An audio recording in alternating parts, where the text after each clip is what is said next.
Fester, what did you do? What did you do? What did you do?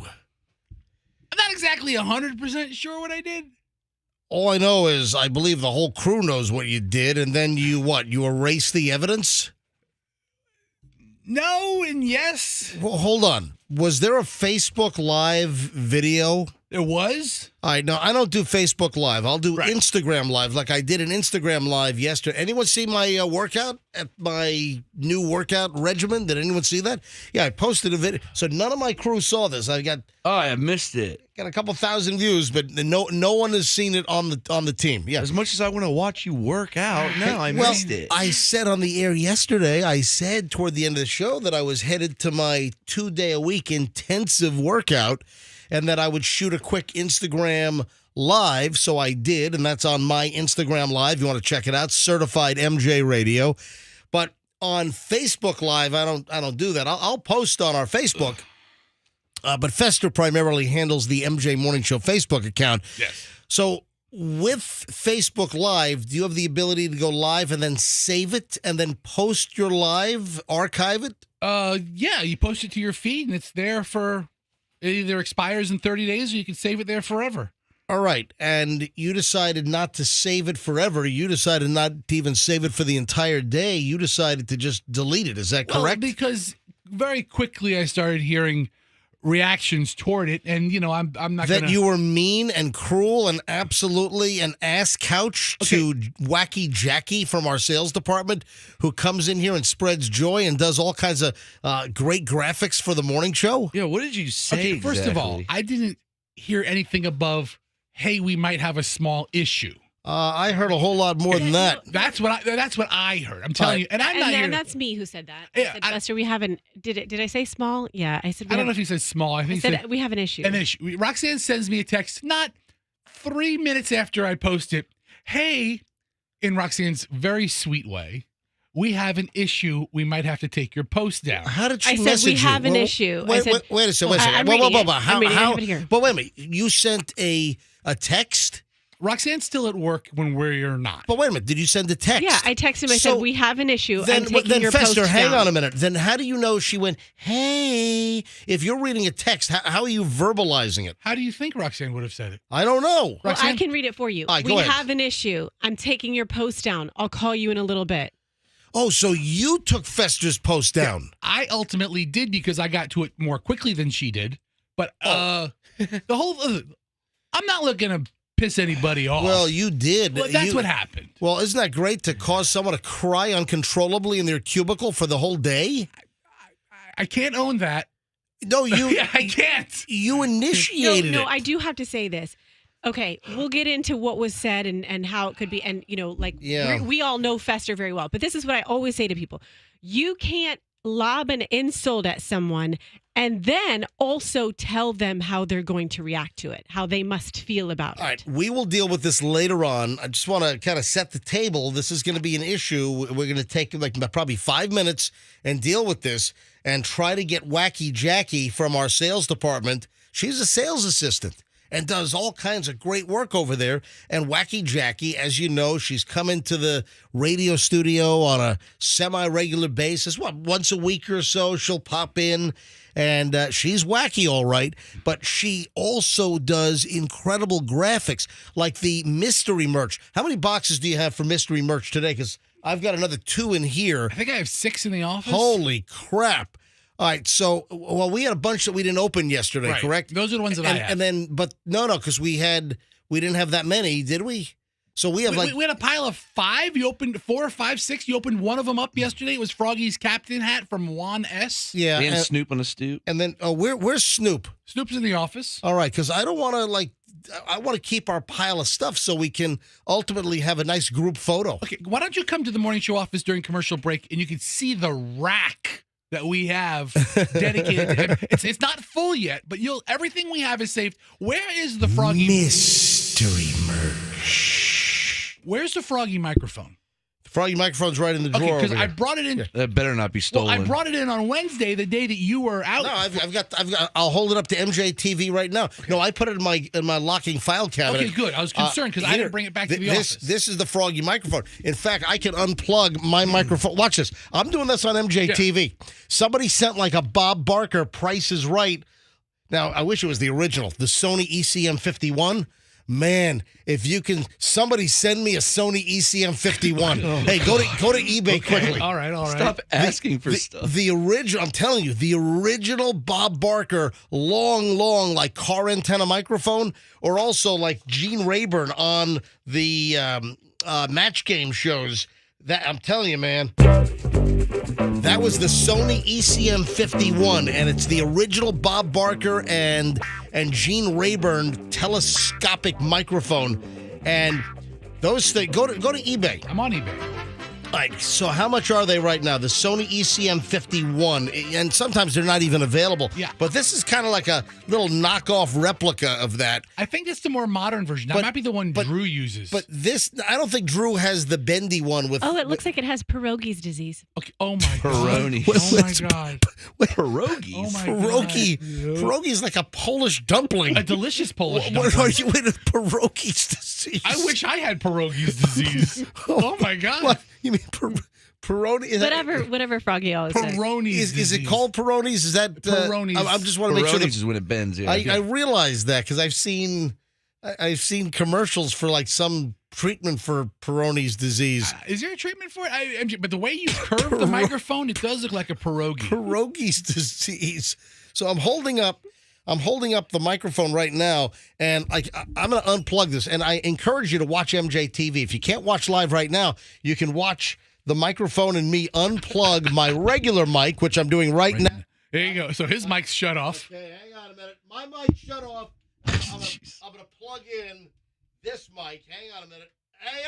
Well, guys, All right. Okay, you plug it in. How Plug long it does in. it take to plug it in? Oh, there it I is. could We hear some. Ooh. All right, there we go. So now I'm like a game show host. It's like, here we go. I'm gonna hit the Price is Right music. Oh yeah, and we'll have more pricing games coming up in minutes, and the Showcase Showdown on The Price is Right.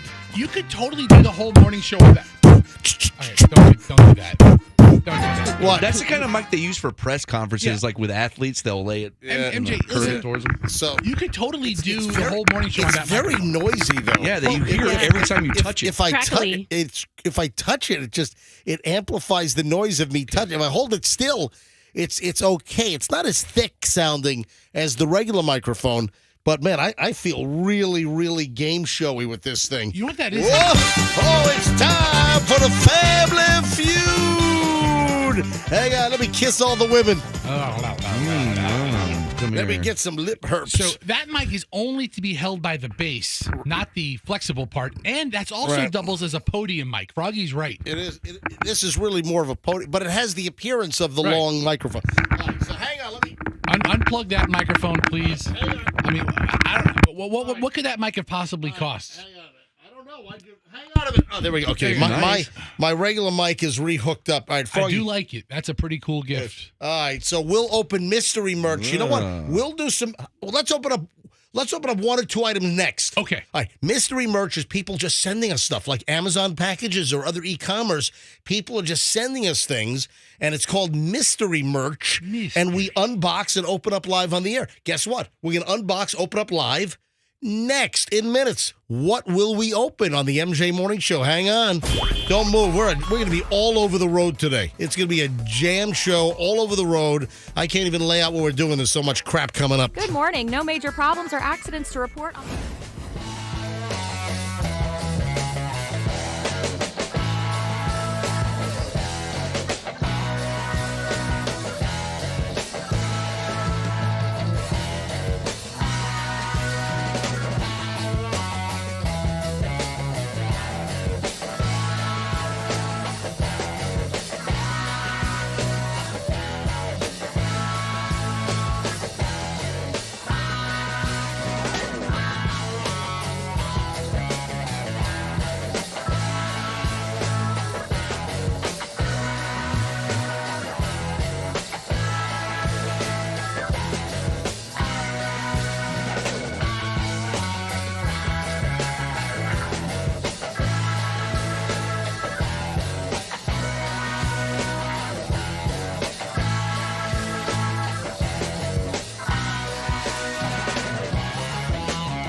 6:20 here on man, it's Friday already. What the hell? Where'd it go? Yeah, oh my God, where did it go? No, you know what? I was about to say Thursday, but it's Friday. Definitely Friday. Yeah, I should have noticed traffic was a little lighter this morning. We've kind of noticed it every Friday, like yesterday on the way in, the bridge, I-275 Howard Franklin South, was jammed, and then this morning I had plenty of room. It's definitely lighter. It's like Fester's pants, which, he buys very large pants, so he has plenty of extra room. All right, so we're going to do mystery merch. We've got the missing 2-year-old boy up in Hernando. This is it Hernando or is it Brooksville? I think you said Brooksville just a moment ago. Yeah, so it's up in Brooksville. Hernando. Yeah, I'm just having Brooksville. So, Fester, you just got a text from the guy that sent the Froggy Hal Herman microphone for MJ Morning Show mystery merch. During the last segment, I commented, I was like, how much could it have possibly been? How much was that microphone? Right. And I get a text from not the guy who sent it in. I get a text from Amanda from Fort Myers, who grew up in Brandon, Valrico. Well, I thought you got a text from the guy that sent it in. I did, and that guy's name is Amanda. Oh, okay. It's not a guy. It's not a guy. It's a woman. Or maybe it's a man named Amanda. I don't know. Hey, remember we had an Amanda that was on our show. This is the MJ and BJ show, maybe late MJ and BJ or early just MJ morning show. Oh, no. Do you remember we had somebody named Amanda? Who was that? Wasn't she one of the twin turns? We had someone named Amanda, and then I remember we started saying a man. Duh. Clever. Very clever. We were really some next level comics back then. I tell you, man, that's some cutting edge crap right there. Right. So, but there was a joke though. You know what? I don't think she was like extremely effeminate. Yeah. Or maybe feminine. Effeminate is. I don't think you do. I remember a very tomboy intern. Rox, do you use effeminate to describe a woman? No. Effeminate to describe a man, isn't it? Exactly. I think if a man is acting more feminine, that would be effeminate. Right. But a female would be very feminine. Very feminine. There we go. Oh, she's very feminine. So I think she was a kind of a tomboy, and her name was Amanda, and I don't remember that. We'd probably get canceled these days because we were like, she looks like a man.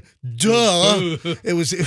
But I kind of cringe a little bit now that I'm saying it. Say it out loud. Well, now. I'm not going to apologize for anything, but this is. I'm sure. I'm guessing that Amanda that sent this in. You say she's from Fort Myers? So Amanda from Fort Myers, who grew up in Brandon, and she just sent me a text. She is a woman. Her and I are actively texting right now. Right. During last segment, I said, how much could that microphone could have been? And she wrote, would you care to guess how much the microphone was, MJ? She told me the price. Wow, is this like the Price is Right? Is this like the Price is Right mountain climber game? Yes. How much? Froggy, hold up the microphone, please. Andrew, please take Froggy's camera. All right, hold it up. All right, this is the microphone. Bendable. Yeah. From Amanda. Yeah. Bends at the top and the bottom. I would say that is $49.99. Ooh, you fell off the cliff. No.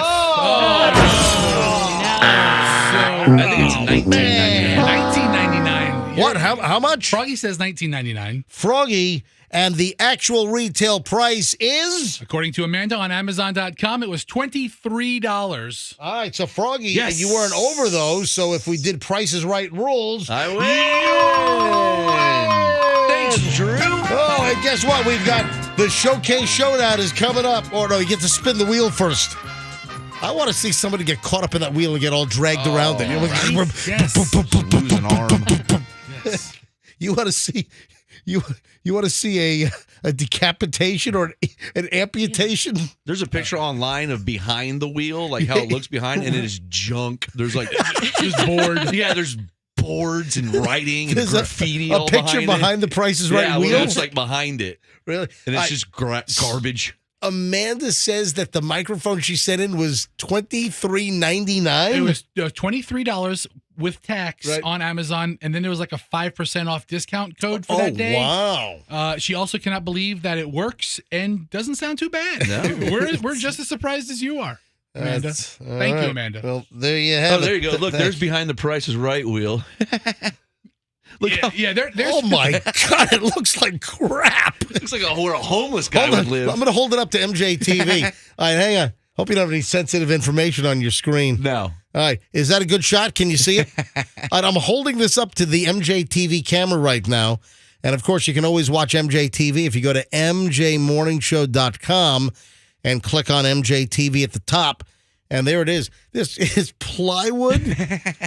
There's like spray paint graffiti of some sort back there. It's weird. It's just a studio set. I mean, anything you see on TV on the other side of it is just plywood. Look, Fester has it up there. Yeah. All right, here we go. There's your phone. Pretty back. cool. Garbage. Anyway, before we do mystery merch, Roxanne, can we get a picture of you? Take Roxanne's camera. No, listen, people are emailing me that they want more of you applying your makeup. Hey, Andrew, you got to just start taking her camera. When Roxanne is putting on makeup, you just got to put her camera on, and she doesn't know. We don't have tally lights. And you know what a tally light is? What's a tally light? Is that the light where the camera that's live is? Yeah. Has like a little red light on it? Exactly. So that's a little inside TV lingo. I've never heard that word before.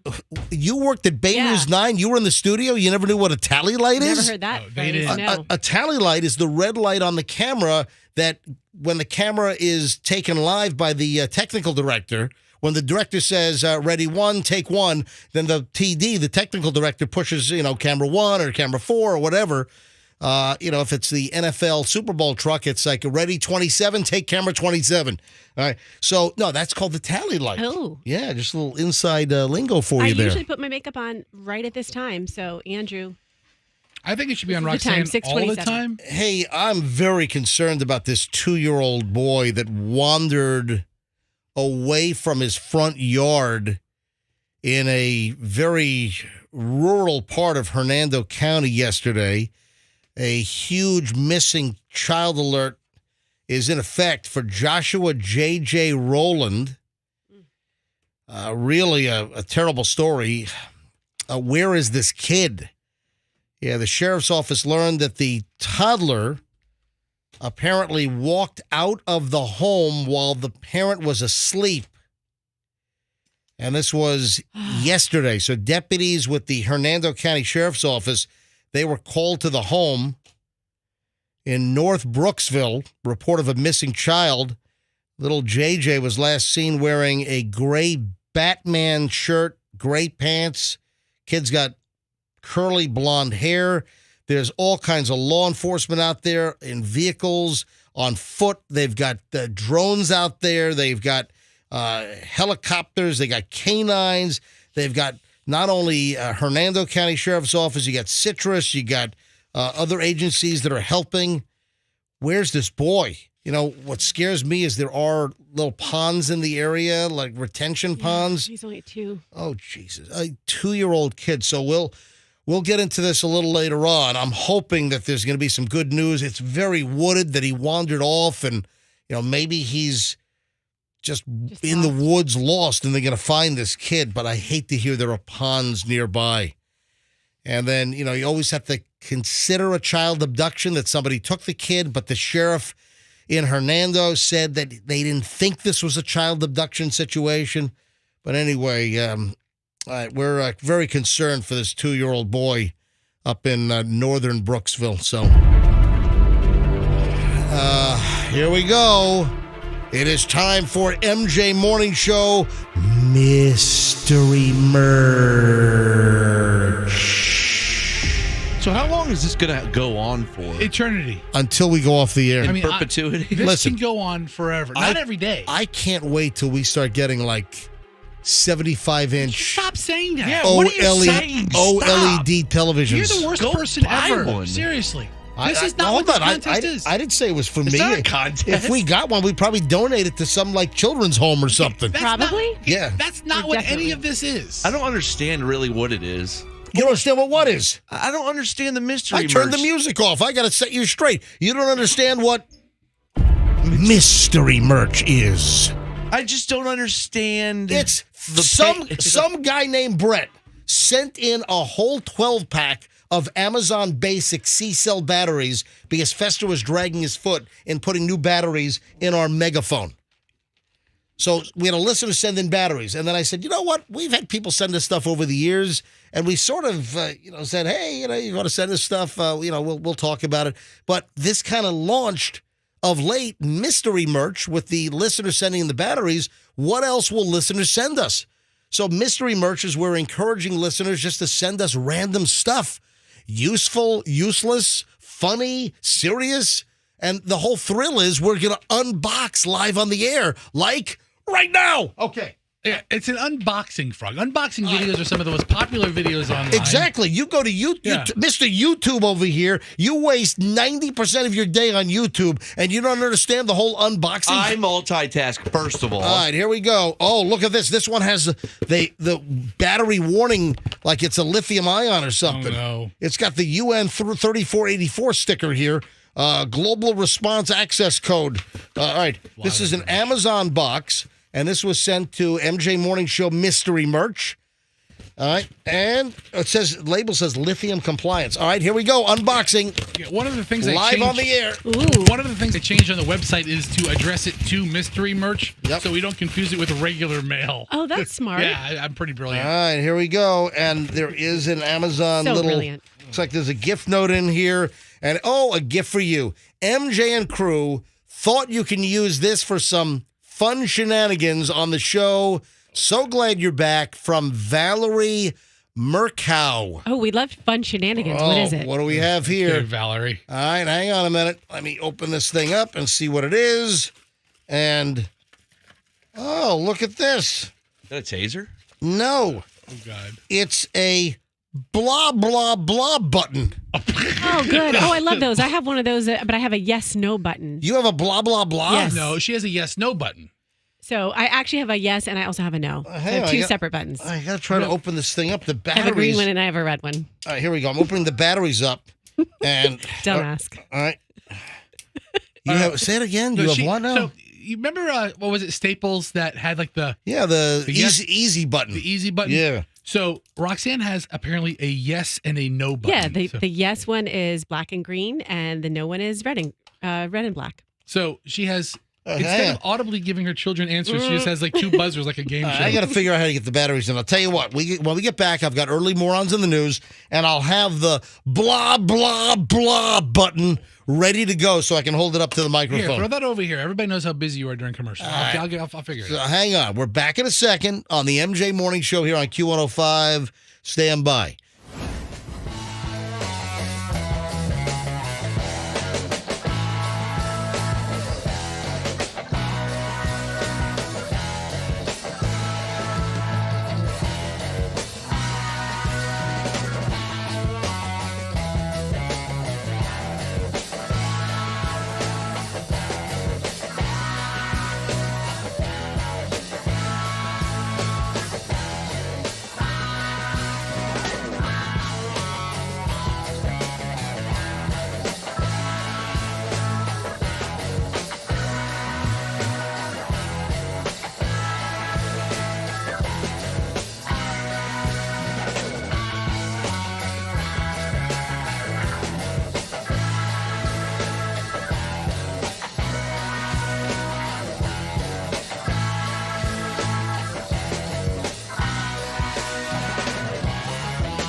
Oh, it does different blah Yeah. blahs. It does a whole bunch of different blah blahs. I like that second sloshy one. Oh, you like that? MJ Morning Show Q105 641 here on a Friday, and we just opened up another mystery merch package a few minutes ago, and it came from Valerie. Was it Valerie? It was Valerie, yes. I'm not going to be able to remember all the names, but this is good. Listen to this. Blah, blah, blah. Blah, blah, blah, blah, blah, blah, blah, blah, blah, blah. It's like Froggy at the end there. God. With a So whenever Fester's rambling, Blah, blah, blah, blah, blah. What, you mean you wouldn't use that on yourself? no, I don't ramble. What? I don't ramble. What? Blah to the blah to the blah, blah, blah. That's you. Blah to the blah to the blah, blah, blah. Blah, blah, blah, blah, blah, blah, blah, blah. That's me. How many? We got to keep track. How many different blah blahs are on here? Blah, blah, blah, blah, blah. Blah, blah, blah. Blah, blah, blah. Blah, blah, blah, blah, blah, blah. Blah, blah, blah. Blah, blah, blah, blah, blah. Yeah, there's the underwater one. The gargle one. Okay, that's a lot of blahs. It is. We got a lot of blahs. Valerie, So, thank you. Yeah, Thank that's a you. good gift. so we'll open up. We still have another like 6 or 7 packages to open up. So we'll open up a few more mystery merch packages. And if you want to send us something to be unboxed live on the air, I got to be honest. I'm waiting for some really nice, expensive stuff to show up. Dude, shut up. What do you mean? That's not the point Shut What do up. you think somebody's going to bring you the Hope Diamond? Stop. You sound so The- like selfish. The point of this I'm segment. not keeping the stuff. It doesn't matter. The point of this segment is to send whatever you like, and we unbox it and react to it. That's the segment. It could be a blah blah button. It could be Snoop on a stoop. Could be it a bowling ball. Seriously. All right. So, mystery merch, the address is on our website at mjmorningshow.com. Go to mjmorningshow.com and look for the mystery merch little posting, and then the address for our studio is there for MJ Morning Show mystery merch. All right, morons in the news. Let's go. We have a teenager that's been arrested. This is another fabulous story from the Village's News. Now, what's different about this? The Village's News and a teenager in trouble? Usually it's like an 82-year-old in trouble in the Village's News. Florida's friendliest hometown. Blah, blah, blah, blah, blah, blah. So Old people have grandkids. Yeah, but Yeah. does the grandparents have custody of the grandkid or something? Does she live there or just work there? I don't know. I'm asking. Neither do we. A teen was arrested after throwing McDonald's French fries at another woman during an argument. What a waste of fries. That would be a battery, even though how could you possibly get hurt by getting hit with a McDonald's French fry? Are you Well, crazy? if it was fresh off if it had grease on it, it was coming right out of the cooker, the fryer. No, that's not the case. Okay. There's always that one fry that's like, But like A dagger. yes. like a little spear. Yes. And if you get that one wrong in your mouth, it could rip the roof of your mouth like you were stabbed. I mean, let's say you A get fry stabbing. you get a large fry. There's, I don't know, 60 French fry sticks in there. But- 59 of them are great. Yeah, but you'll get the little nub. One. No, you'll get nub pieces. Yes. You'll get a piece that's been bouncing around in the fryer maybe for like half a day, It's and a then little finally, darker, yeah. finally it gets dumped out and it gets mixed in, and then maybe you get the little fry knife, little fry spear, and that thing, that could take out an eye. You're right. All right, here's the deal: a teen was arrested after throwing McDonald's French fries at another woman.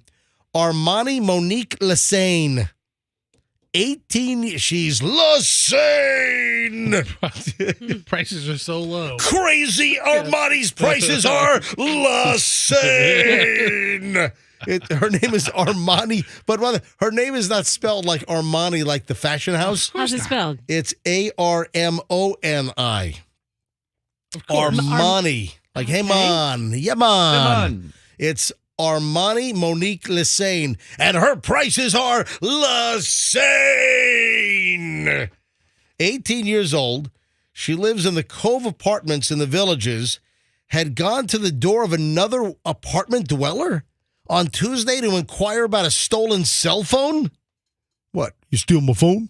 And according to the arrest report from Lady Lake Police, tell you what, Lady Lake Police Department, they get some crap up there. Oh, yeah, they do. Yeah. Lassane, who was with a group of people, accused the woman who answered the door of stealing the cell phone. Apparently enraged, Lassane threw the French fries and a McDonald's sweet tea. What a perfectly good sweet tea to be wasted. That's my go-to snack meal at McDonald's. Fries and a sweet tea. Are you That's serious? so Oh, good. man, you ought to hook up with Armani Monique Lassane. Oh. You know you get more than that. Don't even No, lie. I said snack meal. I didn't say meal. I mean, if I was going for a meal, I get like 3/4 pounders. and So two Big she Macs. threw the French fries and a McDonald's sweet tea at the woman. The French fries and the McDonald's cup were still present at the woman's door when the cops arrived. The evidence was still there. The sweet tea was splattered all over the exterior of the residence. Here's the thing about McDonald's sweet tea: when you throw it or spill it, Yeah. it dries very sticky to the touch. Oh, of Really? course it does, Yeah, because yeah. it's like probably 50% sugar. Which was what makes it so delicious. Oh, I'll tell you what, Michelle had a sweet tea somewhere recently, and it was it wasn't like a sweet tea that they make that they have in the dispenser that you dispense yourself. It was a sweet tea that was in an actual package. I can't remember the brand, but I took a sip, and I'm telling you, it was like I took a 4-pound bag of Domino sugar, poured it in just enough water to like barely liquefy it, and then drink it. And that's what this sweet tea tasted like. I'm like, oh my God, let me just pour sugar with a funnel in my mouth. Okay. And Michelle said, ooh, that's the way I like it. Yeah. Oh my, yeah, that's I guess for her time that she spent living in Georgia, you know, I tell you now, MJ, I'm gonna in need Albany, Georgia. I'm gonna need the name of that sweet tea pouch that you had, because I will buy the Sweet tea pouch? Well, you said it Whatever came in a you package. described. You said it came in a package, a pouch.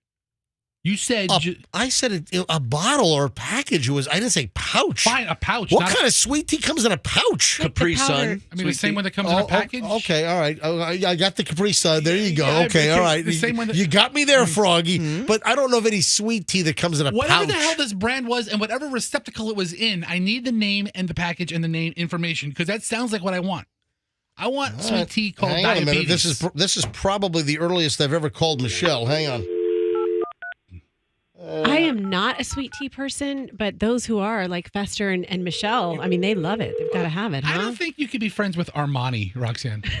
I don't think that I could. I don't think you and Armani would see eye to eye on much. Except fashion. Hello? It's not spelled the same.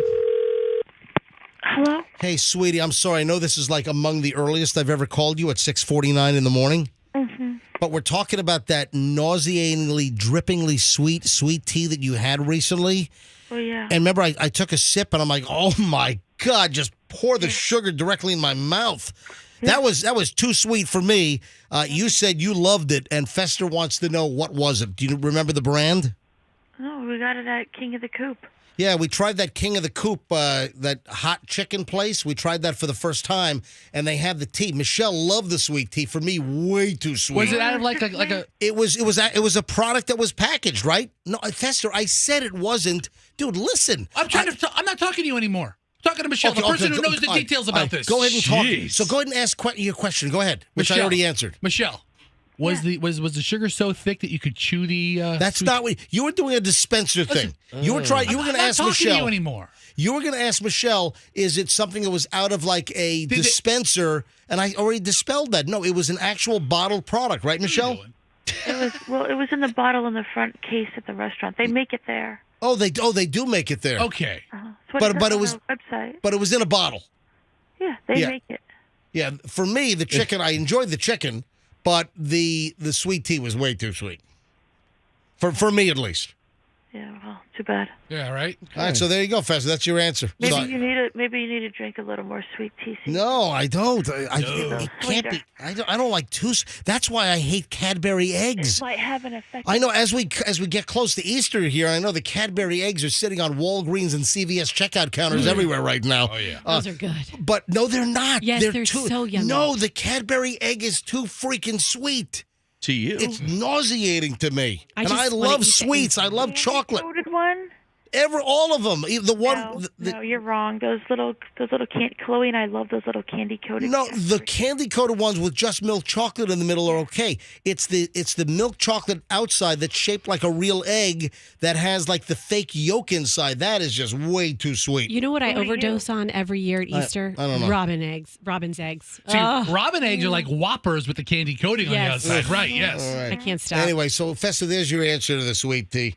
And also, Michelle, talk to you later. Go back to bed. Okay, goodbye. All right. Oh, she's all perky right now. Look at that. All perky in the morning. All right. When we get back, I still have a couple of things we got to deal with. Another kid's mouth taped shut at a daycare center. When are they going to learn? When are they going to learn? I don't get it. And then this Kool-Aid challenge is out of control. More kids busted for the Kool-Aid challenge. Just knock it off, would you please? Just stop it. Let's talk about International Diamond Center. My good friends.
here on a Friday. Thank you so much for hanging out with us. We appreciate you listening to the MJ Morning Show.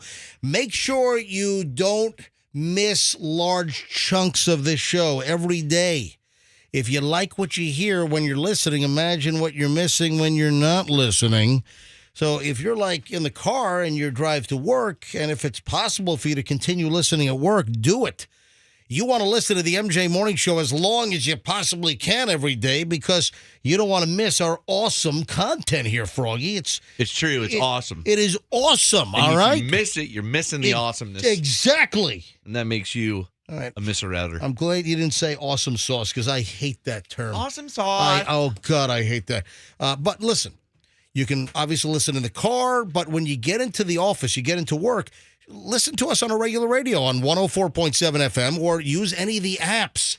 The TuneIn app. You can use the Odyssey app, AUDACY. You can use the iHeart app. Just search for Q105 Tampa and boom, listen to us live. Listen to us on a computer. Go to MJMorningshow.com and just click on Listen Live.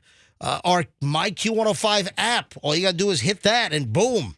Yeah, listen to us live anywhere. And then, of course, we're podcast every day. The whole show is podcast. Andrew does a nice job. All the music and the commercials taken out. And the whole show is podcast beginning at about 11 a.m. It's ready. And then, of course, MJ TV. You can watch the entire show on MJ TV. Right now, I'm waving at the camera.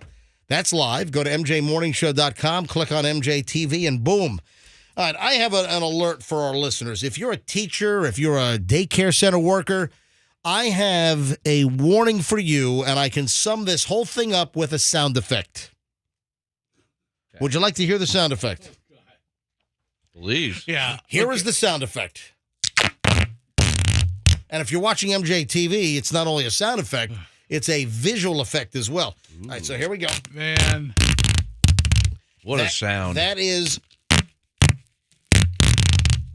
That's a great sound. You're going to do some painting, and you're going to cover up the baseboards. I love that sound. Is that what that sound is? That's a different sound than the blue. You don't do much painting, do you? Yeah, if you use... That is not painter's tape. If you use this sticky gray duct tape... All right, and by the way, this is duct tape brand.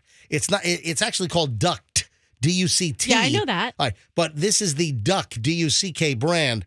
Yeah, you don't want to use this for getting clean lines for painting. You're going to leave gray, nasty residue. You're going to peel all kinds of crap off. It sounds the same as the blue. Nah, this is more hollow, more grippy. The blue comes right off. That's the word. This is grippy. Yeah, that's right. All right. So why am I unrolling duct tape to put out a major MJ Morning Show warning this morning? It's a morning warning. Oh man, the MJ Morning Show morning warning. Hey, Fessa, write that down. It rhymes. We got to use it. It does rhyme. Write that down in the potential pile of crap. In radio, if it rhymes, we go with it. It either has to rhyme or all the letters have to be the same, like MJ Mystery Merch. That would be alliteration. Yeah, it's alliteration. Rhyming or alliteration. And in your two cases, you're just illiterate. Oh, you can't read. You're stupid. I aren't stupid. Okay. Another one of these. A daycare center worker tapes a 2-year-old girl's mouth shut. Roxanne, let me ask you a question. Your older daughter is 5, and she seems like she's a handful. She is a handful. Yeah, she's a strong-willed child, is what they call it nowadays. Has any daycare center worker or like kindergarten teacher, has she ever had her mouth taped shut? No, she has not. She's actually really good at school, but even if she wasn't good at school, that would not be cause for taping a mouth shut. Sometimes in my mind, I want to tape it shut at home, but I would never act on that urge. Do you remember Fester? And I'll get to this story. I would never act on that urge. You've wanted to, right? It sounds like it's scripted for the state investigator. I would never act on that urge, investigator. Do you remember, speaking of school discipline, do you remember the isolation chamber? I didn't have one of those. Do you remember I had the isolation chamber in first grade? Hold on, I'll tell that story in a second. Yeah, if you're working at a daycare center, you might want to avoid taping a 2-year-old's mouth shut because in this case in Massachusetts, Amy Lee, an employee at the Here We Grow daycare. Aw. Yeah, Here We Grow to jail. She's been arrested for taping a 2-year-old girl's mouth shut. The girl's mother, Nyasia Holmes, told Boston 25 News that Lee, who's 26 years old, admitted to taping her daughter's mouth shut when she picked her up from daycare. How does that conversation go? Man, your kid would not stop crying or talking and just yeah. Yeah, and then Like, Oh,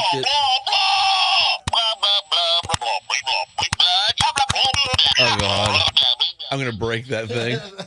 by the way, that was sent in for mystery merch. yes. So MJ, the teacher might have thought she was doing a good thing. She's like, the kid had a tough day today, so I just taped the mouth shut and everything was great. She was just trying to cover her tracks because there was a person who witnessed what happened to my daughter, said the mother. Holmes said the coworker that witnessed the incident reported it to the daycare's director. However, Holmes does not believe that Lee gave her an accurate depiction of what actually transpired at the daycare. Her daughter's been there for over a year. I'm guessing that might be the last day. I'm guessing they called a lawyer. In a Facebook post, the mother said that a witness told her that Lee put masking tape over her daughter's mouth and made her sit in a thinking chair. I think I remember the thinking chair. Yeah. What was Masking that? tape. My Wow. kids had the thinking chair. Was it the Blues Clues? Was it Blues Clues? Yeah. Was it called the thinking chair, that red chair? My kids had a little version of that. You sit there and then Blue will hump your leg. I would sit there all day. And poop on the carpet. That's right. This is an interesting little story here she put on Facebook. I mean, this mother exposed the whole deal and was even asking like questions of the daycare worker. Why did you think it was okay to put a 2-year-old in a thinking chair and obstruct her breathing and talking? I'm angry that she exposed my child to that type of torture. Yeah, that's not cool. All right, well, it's not cool. I don't know. She filed a report with the Randolph, Massachusetts Police Department.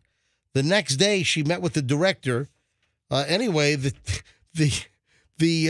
teacher at the daycare center has been arrested for taping the 2-year-old's mouth shut. Okay. You don't think that's horrible, Fest?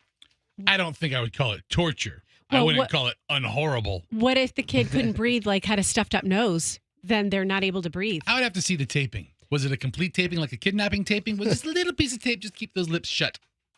Kid. And that wouldn't go over well if they did that to my kid. I'm just saying, well, it's not torture either. Terrible procedure for any daycare center, no question. What do you think about this procedure? I don't know if I've ever talked about this on this show in this incarnation of the MJ Morning Show, but I know this came up years ago on the program when I was in first grade. And this was at the George W. Miller School in Nanuet, New York. I was in first grade. My teacher was Mrs. Galateria. Sounds like a mall, doesn't it? Yeah, we're going to the Galateria. It's like where the food court Yeah, is in the right. mall. But seriously, her name was Mrs. Galateria. And I remember she was a good teacher. I can't imagine she's still alive, but maybe if she was, she'd maybe be like 90-something. But Mrs. Hey, do a search. See if you can find Mrs. No, don't. So she had the isolation box in our first grade classroom at George W. Miller in Nanuet, New York. This is first grade for me, would have been like circa 1973, maybe? Yeah, probably 73, somewhere in that vicinity. And she got a new refrigerator at her house. And she had her husband, and I remember he delivered it. The husband brings in this massive refrigerator box, and she turned it into the isolation chamber. They put it in the back left corner of the room. God, that's creepy. And it was the isolation chamber. It was like an old Frigidaire, like refrigerator box. And if you were misbehaving in class, then you were put into the isolation chamber. That's like in prison. That's actually brilliant. Yeah, it's like you're. They cut a little door in the box, and they put like a little handle on it.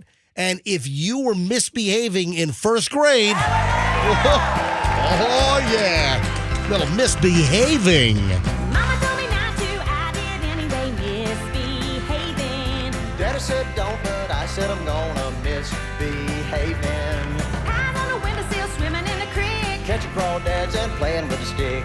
I wore lipstick. And I got caught shaving. Just two little country kids outside misbehaving. All right, so what do you think happened with the isolation chamber? You got whipped or something inside No, there? Was there no. like a gimp in there that beat the hell out of you or something? You put a big giant box with a little door cut in it in a first grade classroom. What do you think's going to happen? You make a fort out of it. No. What? Every kid wanted to go into the yeah. cool box. Yeah, exactly. So every kid, why didn't you say that then? Well, because a fort is fun. That goes without saying. Every kid wanted to get into the box, so everyone started misbehaving so they could get into the isolation chamber. There's no misbehaving. All right, now the question is, these days, what would happen to a teacher that brought a box into the classroom and put first graders inside this dark cardboard box? You don't There's no have little light. kids. Yeah, that would be scary. What do you think? There was a light They set had up a inside door the with box? a handle. Why not put a No, little light? dude, it wasn't a real door. They cut a flap in the cardboard box side. We got that part. And they put like a string or a piece of rope so you can open the door. And that was it. This is a refrigerator box. Listen, I think you. And there was a stool inside. Well, why not? And put a if you little got in light? trouble, you had. I don't think they called it timeout. When did they start calling it timeout for kids? Oh, I'm going to put you in timeout. What if you're claustrophobic? Well, that's another point. But everybody wants. So I used to just do something to get into the box. The box didn't last long. Yeah. The box lasted for about like 3 weeks. I mean, how cool would that box be? That's the point. Exactly. Every kid wanted to do something bad so they could get put into the box. Would you just sitting there and just like play? You Do just nothing. Do nothing. You sat. I remember. I got put in the box. I go to sleep. I wasn't a misbehaving kid, but I misbehaved to get put in the Just box. to get in the box. Just tear a fart for no reason to get put in the box? I think every kid did something wrong to get in that box. You know do I what have they to go in do the box? now? Do I have to go in the box? Oh, I guess I do. It's like the equivalent of, what do they call it? The shoe. You know, you get put into the well, they call it the box also, don't they? In prison? Yeah, in prison, hole? exactly. You know what they do now to punish kids? Because MJ, you don't have little kids, but ours probably all get the same thing. They do the color chart. So you start off, all the kids start off at green, and then if they're bad, they get red, and the parents have to Jeez, sign off on it. at Really? home. It sounds all woke, politically correct. We got the color chart now. All right, 7:14 at the MJ Morning Show. We are going to morph into the incredibly long chunk of the MJ Morning Show next. We have a very serious... What are you guys doing to me? We're making fun of you. Listen, so I'm giving you we got to take a break. Yeah. All right. When we get back on the MJ Morning Show, we got a lot to cover, including Fester made an employee cry yesterday. We are appalled. we're going to talk about this now? No, coming up. Okay. It's coming up at some point. But Fester made an employee cry. Roxanne is appalled. I'm appalled. Froggy's appalled. All right, that and a whole lot more next on the MJ Morning Show here on. We got to see what time Wacky Jackie can get in here. Do we have anybody here named Paul? Is he appalled? Don't make light of this, Fester. I We'll mean, you only were make light of it. back in a second on the MJ Morning Show on Q105. Oh.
Q105, 725 exactly, Friday morning. Folks, we highly appreciate you listening to the MJ Morning Show.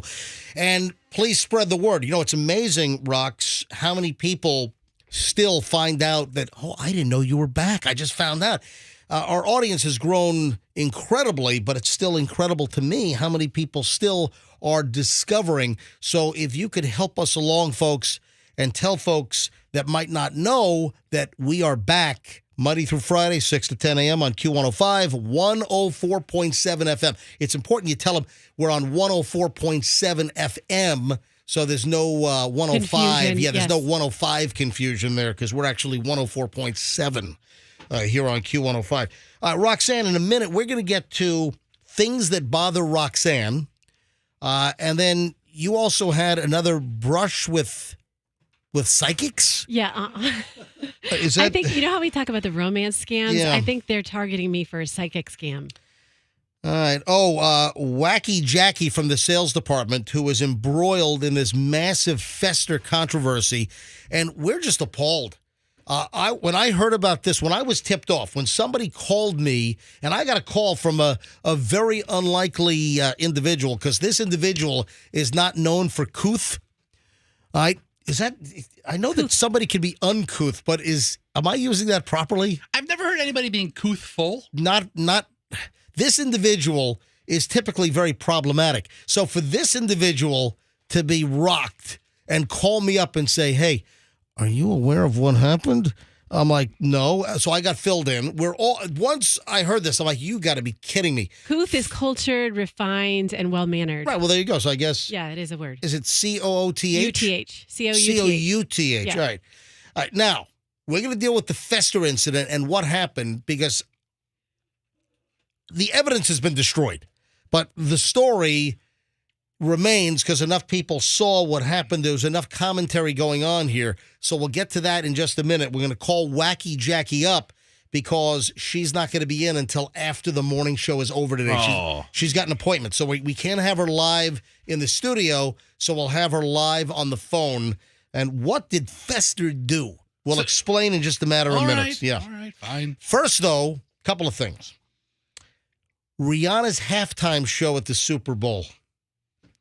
Would you like to guess what the next level of news or information is regarding Rihanna's Super Bowl halftime show performance?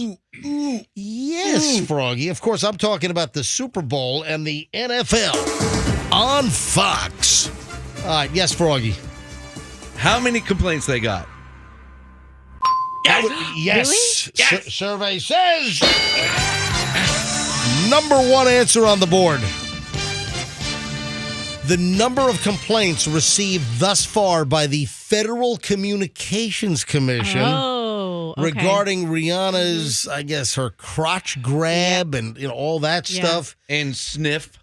Hey, why could Michael Jackson grab his crotch 97 times during a performance?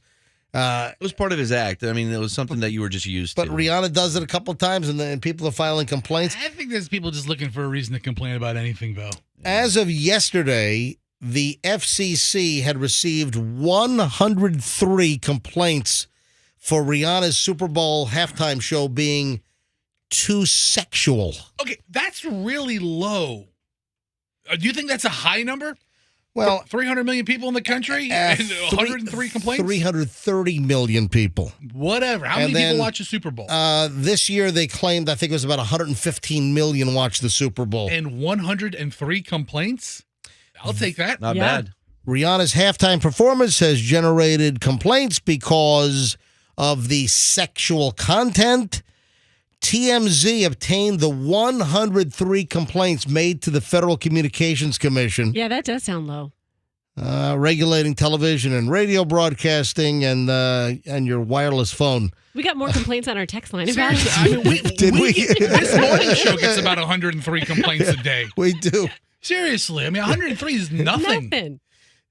So according to one viewer in California, they even compared Rihanna's halftime set to Kim Petras' Sam Smith performance at the Grammys. What was that? Oh, was that unholy? Okay. Yeah, it's Sam Smith. And, What happened there?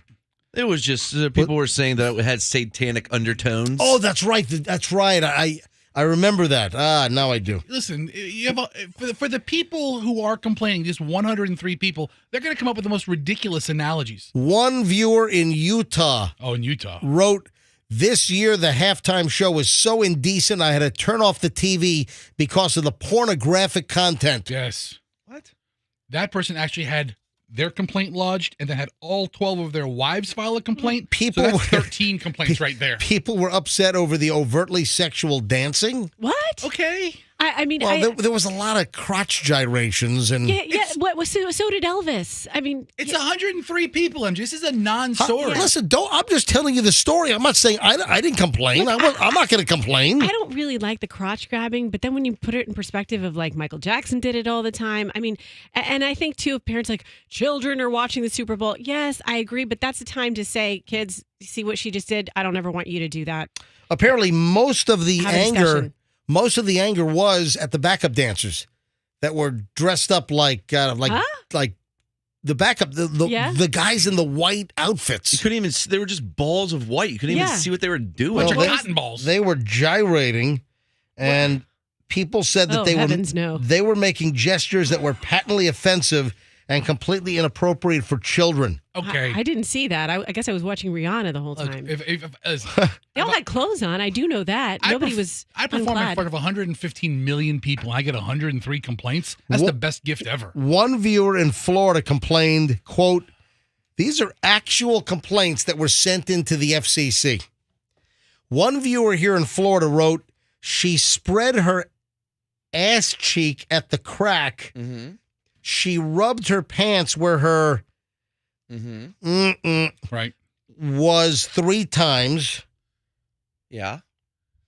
I'm just reading this. That's it. Well, I actually enjoyed the Okay. inner butt grab. MJ, I have a confession to make. Yes. That complaint was me. I lied. Okay. I did. I'm sorry. That was just over the line. I'm the guy in Florida who did that one. So All right. Now, there is a comparison to be made. yes. So far, yes, for 115 million viewers and the Super Bowl, for there only to be 103 complaints to date, Gosh, if I didn't lodge my complaint, there'd only been 102. that's pretty freaking low.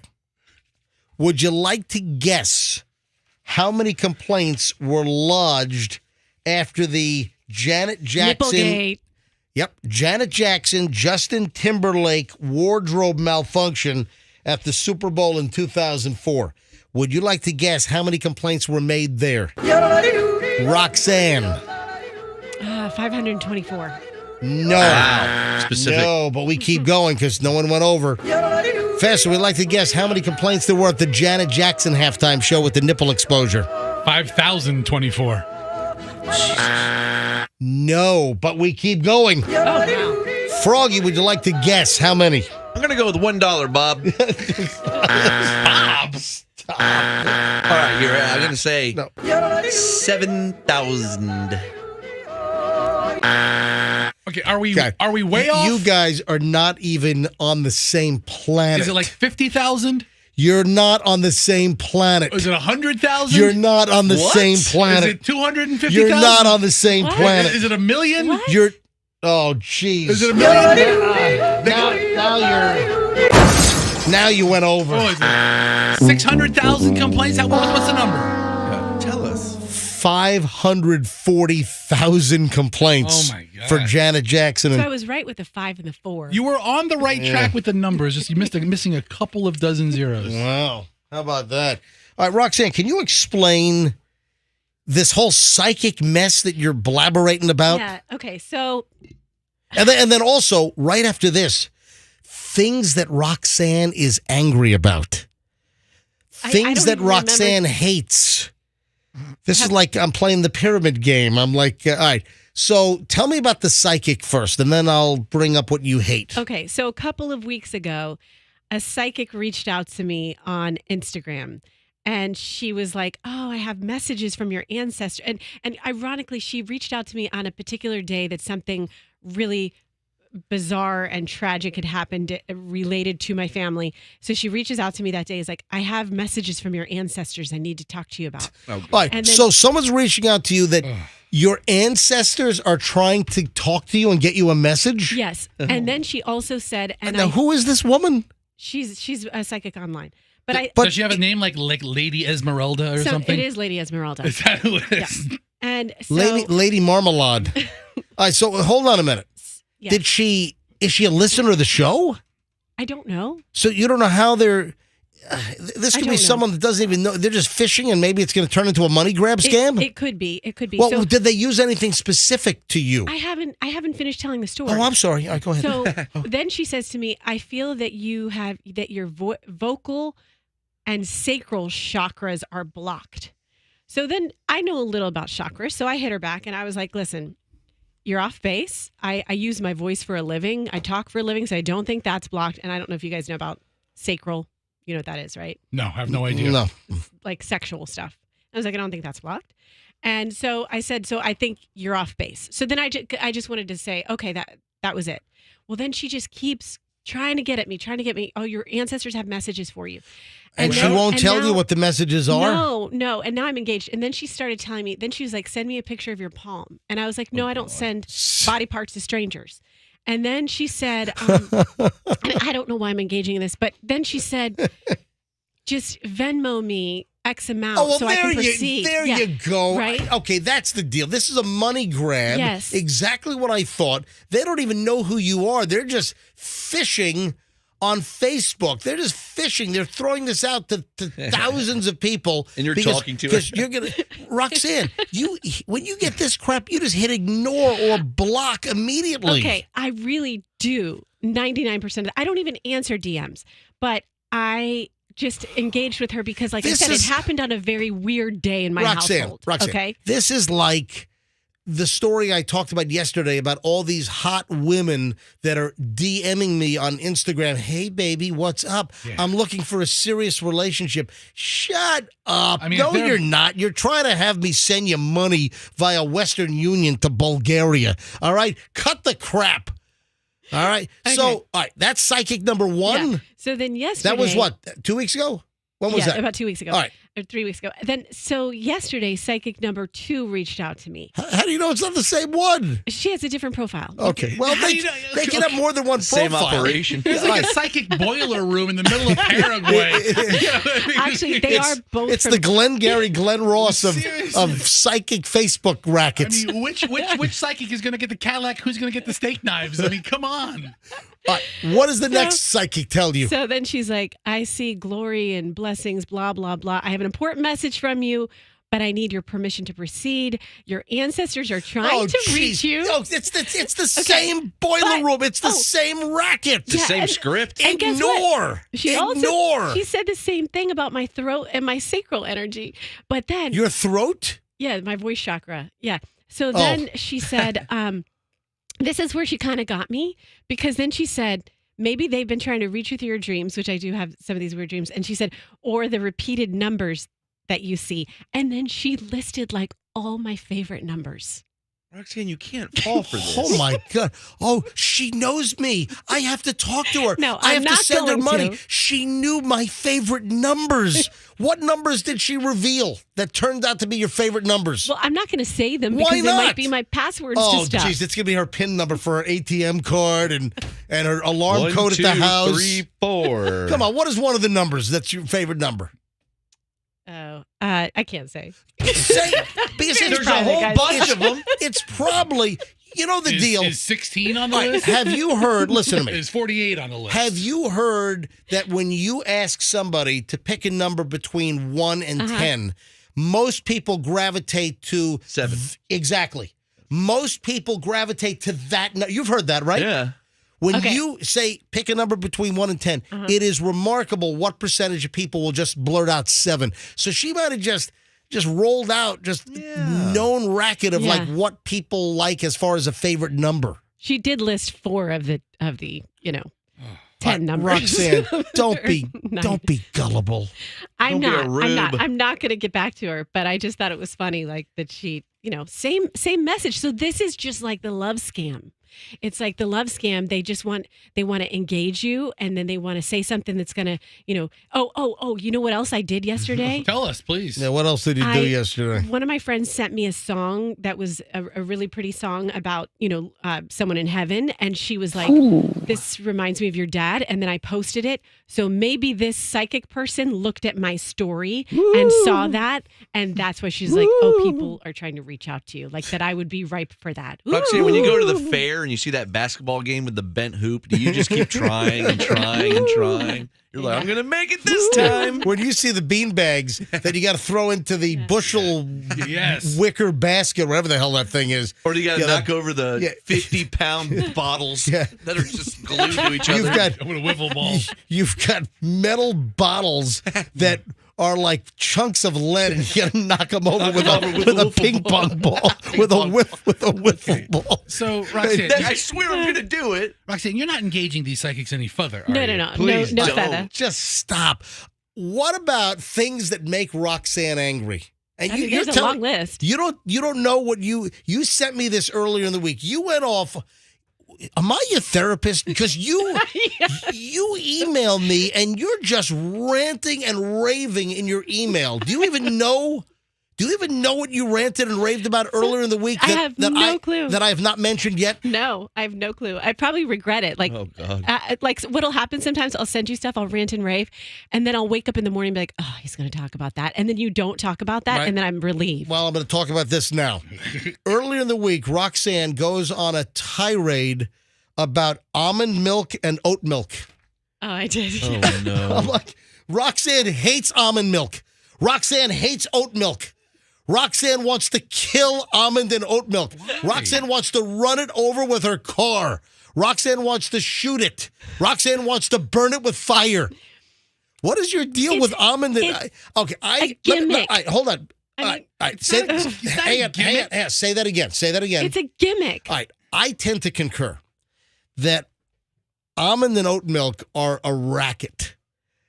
And you truly believe that regular cow's milk is just better. And For babies. Some people like goat's milk, for instance. I'm saying this right now, and I have like 2 or 3 texters. I'm waiting for you to text and tell me that I'm wrong. They do it every time I say this.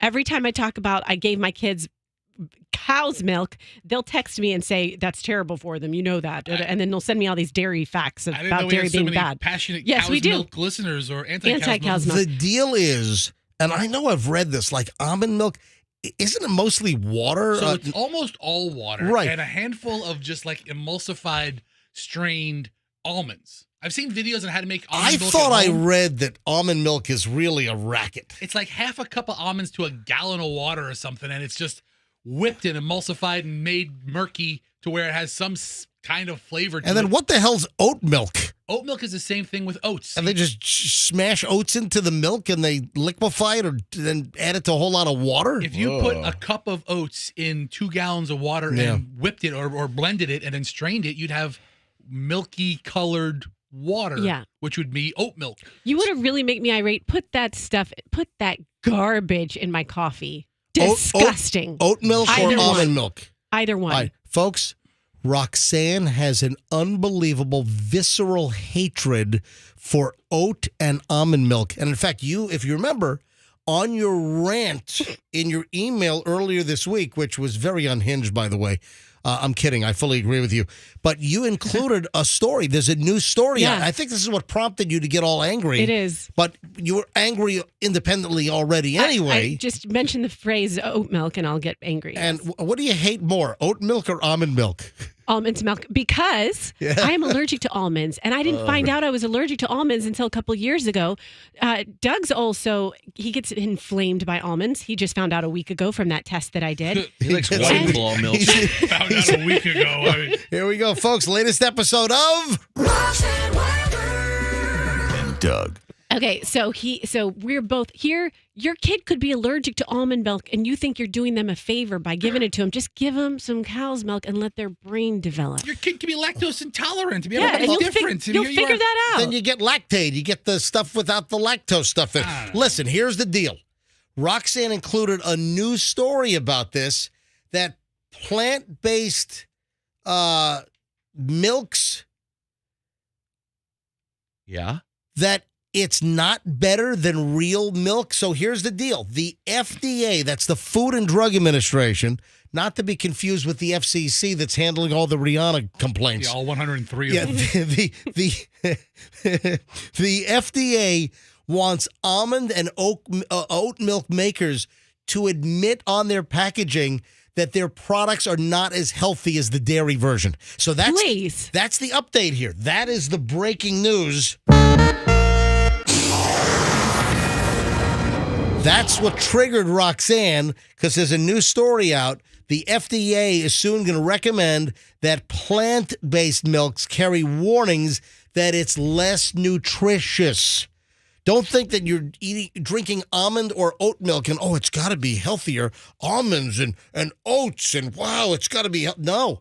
The FDA is saying that the alternative milk sources are lacking protein, calcium, vitamins. And when a kid's developing, let me tell you something that my brother's a physician. My brother's a surgeon. And from very early on, I just remember having conversations with my brother and, from medical school, you want your kids to have a decent amount of fat as they're growing.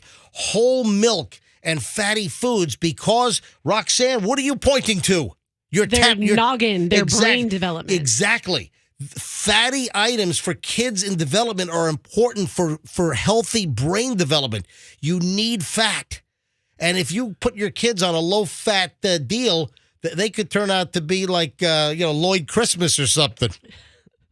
All right? Hey, it's true. My old With man, a chipped tooth and everything. he fed me nothing but gristle sandwiches, and I turned out fine. Look at you you. didn't. Yeah. Look at you. Turned out great. Gristle sandwiches Gristle sound so good. I know, it was so good. Roxanne is angry, man, and I think you have a right to be angry. I think that oat milk and almond milk, I think, is one of the biggest rackets going. Yeah, and it's not like I'm anti-vegan products because I had some cashew blue cheese dip the other day. It was just made from cashews. That was it. And it was amazing. But milk, you need that fat. You need that dairy. Yeah. As a baby, maybe. But as an adult who chooses a vegan lifestyle, I think oat milk is fine. That's fine. But if you want deliciousness in my coffee, don't even talk to me about that crap. We have an issue with the Powerball winner. You know, the massive winner that took a long time to come forward? Mr. California? Yep, hold on. We'll get to that in a second. First, though, 747, rolling up on 748 at the MJ Morning Show. And I teased this in our daily promo that I needed to talk about something I'm thinking about implementing in my home. And I'm not sure if Michelle's going to come to the table on this. I don't know if Michelle's going to be very happy. But I saw an item about a week ago. I'm like, you know what? Maybe I should try this. A husband is trying to get responses from people. So he posts on a parenting forum, a popular parenting forum, and the husband says that his wife needs to improve in certain areas. So he wants to hold a performance review for his wife. God. You know, like at work, you get called in for your quarterly performance review. Oh, no. First of all, I don't think I've ever had one of those. You know, didn't they try that at the old Clear Channel years ago? I think they did. And I think it lasted for a month. The guy was probably fired. Performance reviews. Anyway, how do you think Michelle would deal with this? Yeah, Michelle, it's time for your quarterly performance review. What year is this? But I kind of do that in my family. I would think that I'm probably much more worthy of this than Michelle, to be quite honest. But also, let me tell you right now that I get a performance review from Michelle every single day. Yeah, she'll text me during the show what she likes. She'll text me during the show what she doesn't like. When I get home, hang on. So you're reviewed all the time. I am. So, hang on, I'm picking up live calls here. I just picked up some line with someone on it. But a quarterly review on marital performance is different than what she thinks of what you do for a living. Is there different categories like sexual? Well, I guess it could be whatever you want to. Cooking. I guess it's whatever you want to put in the review. Sounds very sexist to me. You think so? Hello? Hey, sweetie. Yes. Are you listening? Yes. What did I just say? talking about a performance review. All right. So would you be opposed if I held quarterly performance reviews and I went down what you're doing well and what you're not doing well? You can shove that right where you know where. Whoa. Michelle, we don't know where. Well, Michelle, but And you did get a performance review, I think, early on at J-Core. Was when it- you first got here? I think was it J-Core or Clear Channel where I got a performance review? I think Dave did something, and then Was it? You mean Dave Reinhardt?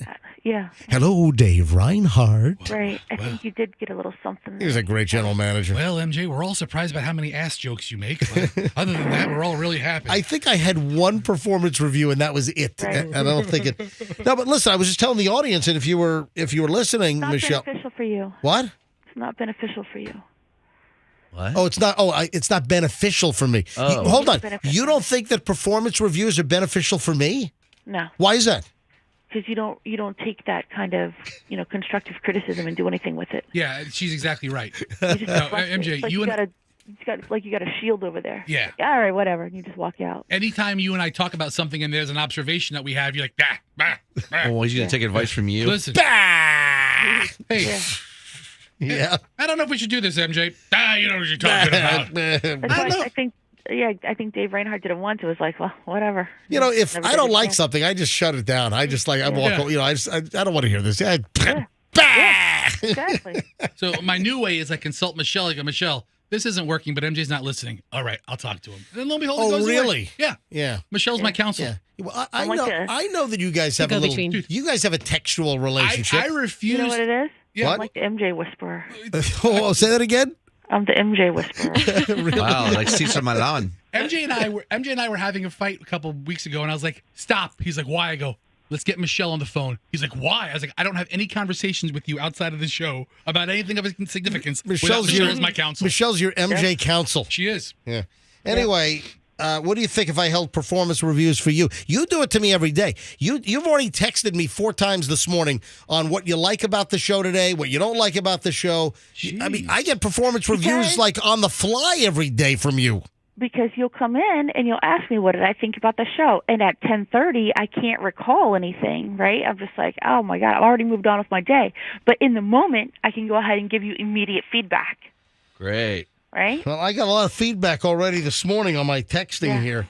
But Hey, were you guys talking about oat milk and Yes. almond milk. Yeah. You missed one big point. Okay, What go is ahead. it? I think both of those are equally bad for the environment. Oh, you know what? Oh, I I didn't meant think to. about that. Hold on. I Production of it meant. alone. Thank you. I meant to bring that up because Yeah. because you told me this or you sent me an article like Yeah. a year or two ago. Do you know how much water it takes just to make one little bit of almond milk? Yeah. I mean, It's the process of extracting from the. It's a ridiculous amount of water. The resources. You want to talk about bad for the environment? Yep. Isn't oat milk and almond milk is just bad for the environment, right? Yeah, the production of it, also how much water it takes to I think grow the almonds out there in California or something. It's really bad. Michelle, are you kidding? Do you know how many toots it takes from a cow to get a gallon of milk? All that methane out in the field? Michelle. That can't be I don't good. know. That can't be good either. When can you sit down with me? Saturday or Sunday? What time is good for your first performance review as a wife? Oh my God! Instagram live that. Yeah, please. Serious? All jokes aside, I do this in my household.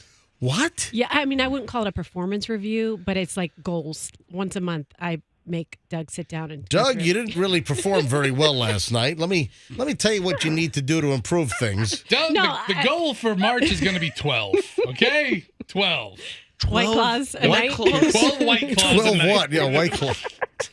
But it goes both ways. I'm like, you're free to tell me what I need to do. Do you about know it. that your significant other, Dig Doug, apparently is the largest male consumer of White Claws in America? Dude, you want to You talk mean about the only consumer? Or the male only consumer? the only White Claw male consumer? He needs it in the household of the 3 girls. Yeah. White Claw marketing meeting actually uses pictures of Doug. That was funny. A couple weeks ago, I don't know why you did this. There was for some reason you were going through your fridge to show something, and there was like 30 White Claws on the door. Roxanne showed her fridge? Mm-hmm. Yeah, I guess she was showing her something. I don't know. That's a funny bit. But What's in Roxanne's fridge? I just noticed a stockpile of White Claw. What's in Fester's fridge? What's in my fridge? Yeah. What's in MJ's fridge? What's in Froggy's fridge? That would be fun. We should do that. There's a human head in mine. So, what's in Dahmer's fridge? Oh my God! Hi, Michelle. Listen, I'm probably not going to call you again today. That's not true. All right, love you. Go back to I bed. love you too. Bye-bye. Bye. Bye. I want to give you a headline here. That we're gonna deal with the Fester situation. Fester really stepped in it yesterday. Fester made Wacky Jackie cry. This is like the fifth employee you had issues with. All of us want to know. All of us want to know what is wrong with you. Hold on. Get to that in a minute. All right. First, though, I want a response to this. I have C-cup boobs, and they're preventing me from finding love. C-cup sounds perfect. Maybe they're all wonky. I mean, I need more information. Let me read the headline again. I have C-cup boobs. They prevent me from finding love. What do you think could be at play here? So we've got wonky. We've got what? East Coast, West Coast going on? I think it sounds great. No nipples. I mean, C-cups are nice, ample, right? That's a I good... mean, how big do they have to be? I mean, what do you have to be, a double D to make everybody in the room happy? That's a good handful. hold on. Are we talking about like a 500-pound man here in this story? I mean, we need more Fester, details. you're getting close. Okay, all right. What's The C-cups are on a man. okay? Well, All right, so... that's a big boy. Come on. So that's the deal. C-cups are preventing me from finding love. That's because the C-cup boobs are on a guy. Yeah. Have you seen those guys? Some guys have like boobs, Big. like women boobs. They Big do. ones. Absolutely. It's There are men that get boob reductions. Man. Hold on. I could call my brother right now. Listen. Hang on. Watch this. Isn't it like what's this specific surgery for a man to get them reduced? Masto something or... But not like because they're fat or nothing. They just have like boobs. It's kind of hot. Yeah. Hello. Hey, Drew, it's your bro live on the air here on Q105 Tampa Bay. How you doing, Dr. Drew? Good. What's going on? Hey, do you have a second? Can we ask you a question quickly? Sure. All right. We're talking. I just told the guys I had a headline here. And what's wrong with this headline? The headline was, I have C-cup boobs, and they're preventing me from finding love. So, Roxanne said what? C-cups are what? Great, perfect. What else do you want? Yeah, exactly. So Roxanne likes, C-cups think are great. And then the guys are all guessing what's going on here. Fester then gets really close. The problem is the C-cups are on a guy. All right? So apparently he's having trouble dating women because he's got C-cup boobs. And then we start talking about boob reductions for men.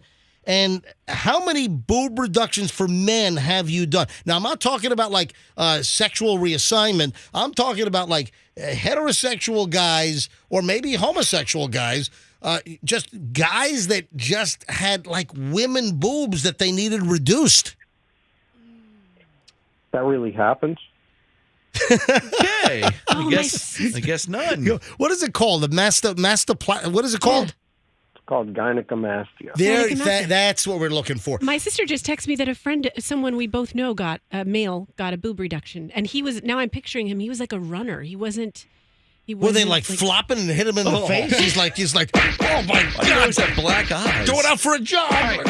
So MJ, how much is you guys done now? Say it again. Are you guys done now? Yeah, all right. Can you explain to us Sorry. how many? Sorry. All right, Dr. Drew, my brother. How many male boob reductions have you done?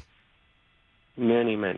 All right, explain Very now. What causes a guy to end up with boobs that are kind of like female boobs? Usually around puberty, about 90% of males get some level of gynecomastia, and it's a hormonal change that causes breast tissue to grow. And so about 10% of those 90% of males retain their gynecomastia and end up with breast tissue. What's the largest, before we go, what is the largest rack on a guy you've ever reduced? I mean, some people have breasts that are just like large female breasts. Wow. So they need a formal. Do they have to wear a bra or a bro? No, they wouldn't. Okay. But someone might wear multiple shirts or compression shirts to mask them. When's the last guy boob job reduction that you've done? When was the last one? We do them every week or so. Wow. So the treatment frequently is lipocontouring and removal of some of the breast tissue, and that can be done with minimal incisions and hides pretty well. Hold on, Andrew, my producer, is saying in my ear that Dwayne Johnson had a boob reduction. The Rock. Because the next thing I was going to say is juice or steroids is a common cause of doing of getting gynecomastia. Oh wow! Yeah, there's an expression for that, or like it's called. I'm not going to say it because I think it sounds vulgar, but probably don't want to say it. Yeah. You'll get sanctioned. Could you write it? Could you write it down for me? I'll say what it rhymes with: Twitch, fit. Yeah. What? I don't know. Write it down for me. Write it down, That was Roxanne. the worst Hold on. clue ever. I mean, Roxanne rhyming game isn't my favorite one. Write it down. Write it down, and then show it to me. I want to see if it is unfit for broadcast. It absolutely is unfit for write it down. broadcast. Oh, bitch! Then the T word. Yeah. Oh, I didn't know that. That's the never heard of clinical that? term for it. Yes, that's Right? That's Super common among steroid. Yeah. users. So you've heard of that? The bitch bleep? Oh yeah. Yeah, that's because they're juicing up. Wow. the common term. Yep. So steroids, leave unopposed estrogens, and it causes breast tissue to grow. You know too much. All right, Drew, we got to go. Thanks, Drew. Hey, Drew, thank you. Pleasure talking as usual. Adios. All right, Bye, Drew. Black sheep of the family saying goodbye. Bye. That's me. All right, goodbye. Dude, Why can't you be a doctor like your brother? MJ's Doctors poor mother. don't have personalities, obviously. No, my brother's got a great personality. Oh, yeah, I can tell. But I can't tell me, and my wife, Michelle, like early on when my brother's in medical school and I was dating Michelle, and I don't know how many times my mom would say, and Todd is in the radio business. Why couldn't he be a doctor like his brother? You go to MJ's mother's house. She has a picture of like the brother getting the doctor's degree, Getting his white coat. Picture him in his coat, and then like one little picture of an MJ, BJ, OJ billboard. That's Todd. MJ, BJ, We don't OJ. talk about Todd. My mom thinks I'm like I think she thinks I'm a total loser. Degenerate. You know, I'm a degenerate radio vagabond. You know, unbelievable. Todd, my friend's having a wedding. Can you DJ it? Isn't that what you do? Who makes more money, MJ? You or your brother? I will abstain from answering that question. What? I just want to know. Well, That's a question you would ask us. Why don't you tell your mom? I would say thus far in my career, I've made a good deal more than my brother. All right, till he opens the next clinic. And he went to school for 10 years.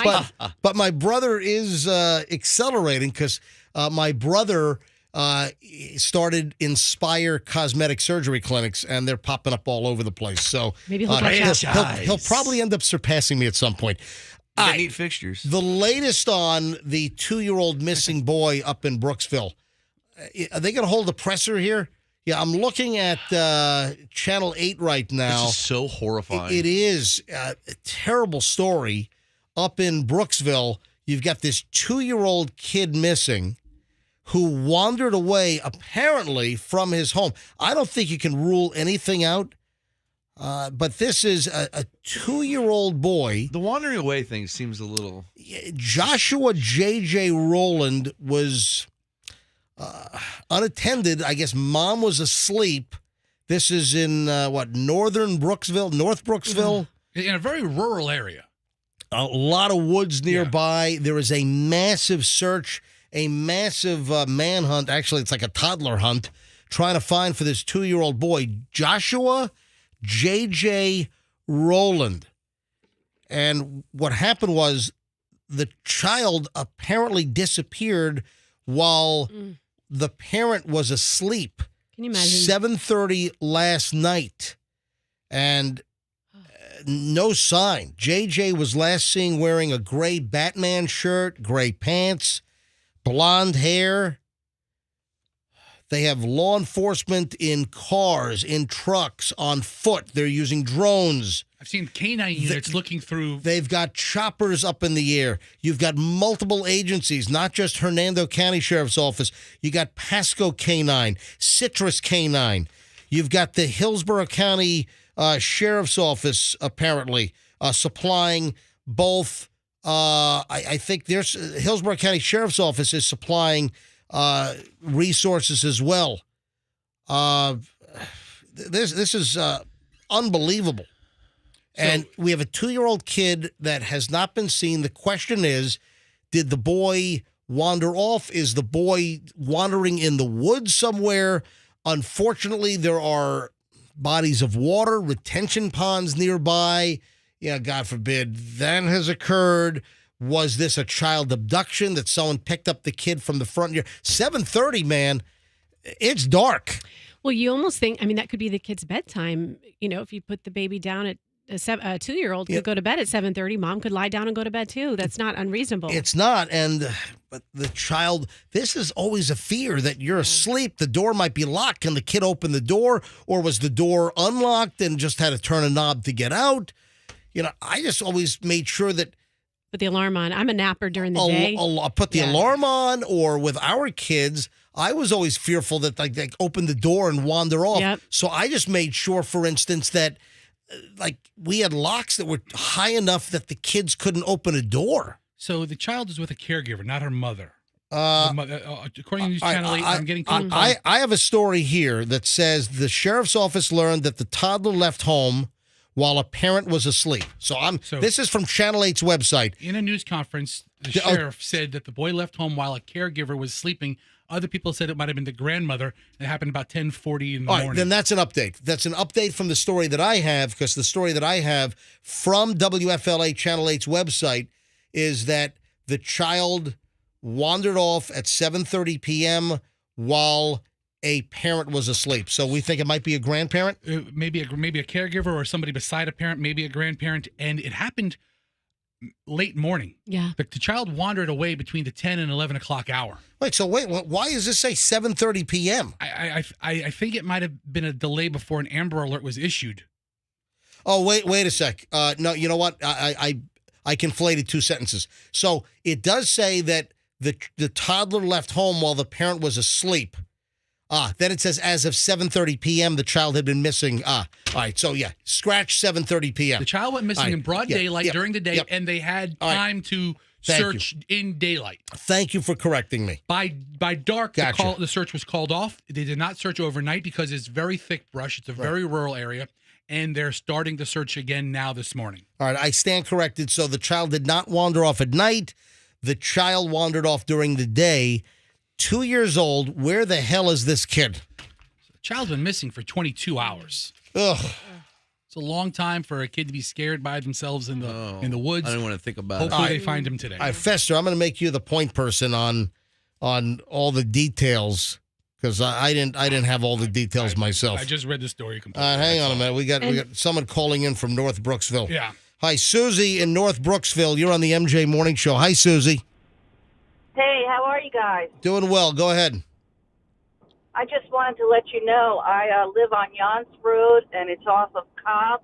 It's a very rural area, and I didn't know what was going on until I heard you guys, so thank you. Hold on. Whoa, you didn't know about this? No, and I just saw law enforcement everywhere. I mean, they're on Yance Road. There's got to be at least 20 or 25. Yeah, the home, and I don't know this area. I mean, I've been to Brooksville, obviously, but the home is located near Cheever Road and Yance Road is where the home is. Yes, I live on Yance. Gotcha. And, it is really rural. There's a lot of farms. Oh boy, and there's a lot of water, aren't there? A lot of ponds, retention ponds, and yeah, because there's farms, so that they have the retention ponds for the cows to swim and drink. I just wanted to let everybody know it's around Cobb and Yance. If anybody is listening and can keep an eye out for this child. Yeah, I mean, they've got just a ton of people searching, and volunteers are volunteering, and Rox. That's what I wanted to say. If you go to Hernando County Sheriff's Office, on their Facebook page, they say those interested in assisting with the search, go to the corner of Cobb Road and Fort Dade anytime after 8:15 a.m. this morning. They'll do a quick background check on all potential volunteers, bring your driver's license or ID, and then you'll be tagged and told what to do. All right, just to reiterate, thank you. Fester corrected me. I misread the story. The original story did say that it wandered away while the mother was sleeping or while a parent was sleeping, but now it might be a grandmother was sleeping possibly. And then to correct myself, the toddler wandered away apparently like 10:30, 11 o'clock. Yeah, it was a 10 a.m. hour yesterday morning. Yesterday morning, and then what Channel 8 story said was as of 7:30 p.m. last night, the child had been missing for just under 8 hours. All right, Susie, thanks for checking in. Channel 8 is there now. There's another news station, and I was wondering why all the people were there, but I think they must be the volunteers as well. So thank you, everybody, for showing up for this family. Yeah, I got to find this 2-year-old kid, little JJ. What a terrible... Hopefully this has a happy ending. And there have been happy endings. I remember within the last couple of years, we've had stories about young kids like this age wandering off and found like sleeping, in leaves in the woods somewhere. So it can happen. Everyone cross your fingers, say a prayer, whatever you got to do, whatever your thing is.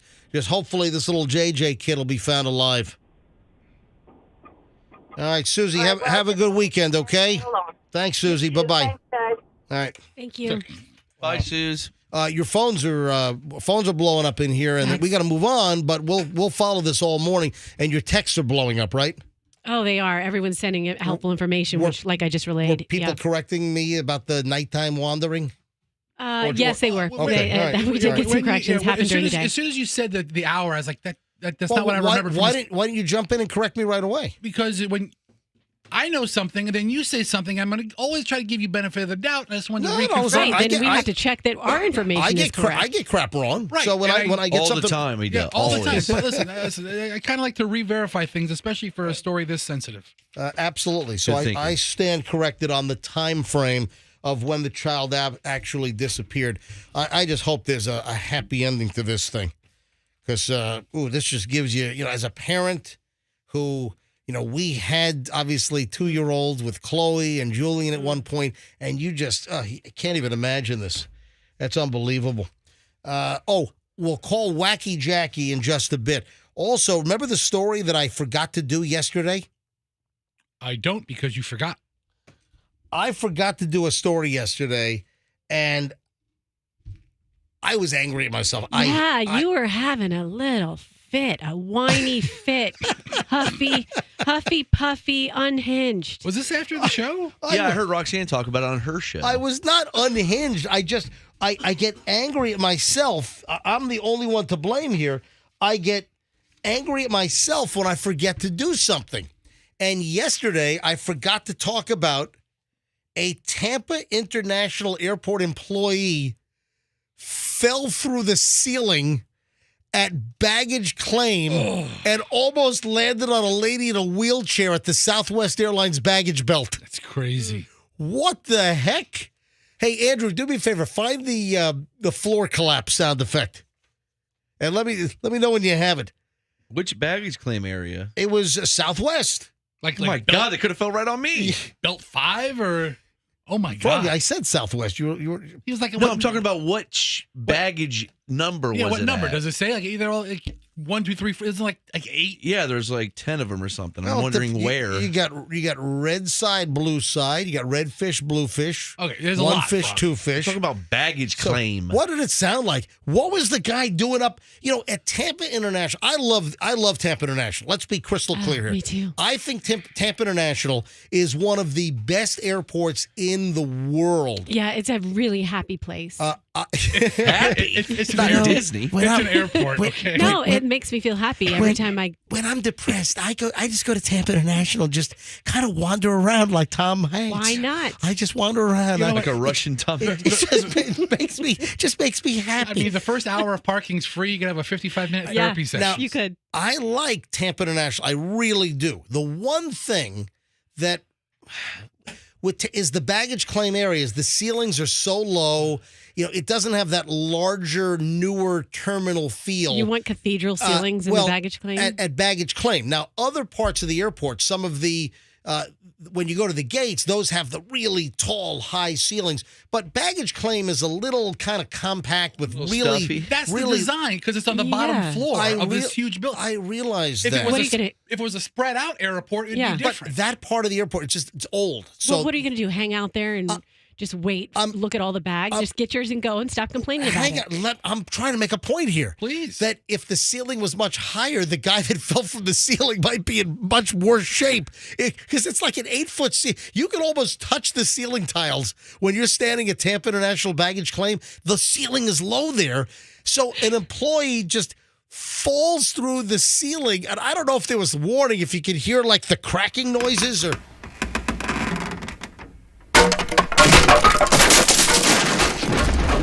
That is actual audio, by the way. All right, it's not. A lot of lumber in that fall. But yeah, they got to rebuild. It's like a drop ceiling over the... It is. So, but above that, a lot of times, MJ, is a lot of electrical work. Yeah, there is. Or a lot of wiring. So he could have been up there doing the work. What was this Tampa International employee doing up in the ceiling and then to fall? Can you imagine you're waiting for your bag, the belt starts up and you're waiting for your bag. You got the luggage going around, and then some dude falls through the ceiling. Isn't there video? Well, no one caught it. There's no airport video? I'm guessing. It's an airport. I have a request in. I sent in a request to Bo Zimmer. Yeah. Bo Zimmer, who used to be on Channel 10. Bo Zimmer used to report on Channel 10. Now he's with communications at Tampa International Airport, and I sent him a text, and let's see, I said, hey, can we get someone on the air to talk about the guy who fell from the ceiling? And Bo Zimmer said, good morning, Emily Nips. What are you laughing at? I don't know. Nothing. I need some nips. Emily Nips is handling requests about that incident. Nice. So we're trying to get Emily Nips on. She's going to nip it in the bud. I need to talk about some ceiling falling with Emily Nips. So hopefully we'll get her on the phone here soon. But who was this guy? How did he fall through the ceiling? What if he's like living up there? It's like where he took his breaks. But it was Tom Hanks. Yeah. No, they're saying that it was an airport employee. So I don't know if they were up in the ceiling doing some work. I would imagine so. They got in from behind. But that's a good question. You got to believe that they have surveillance cameras all over. So there must be video of the guy.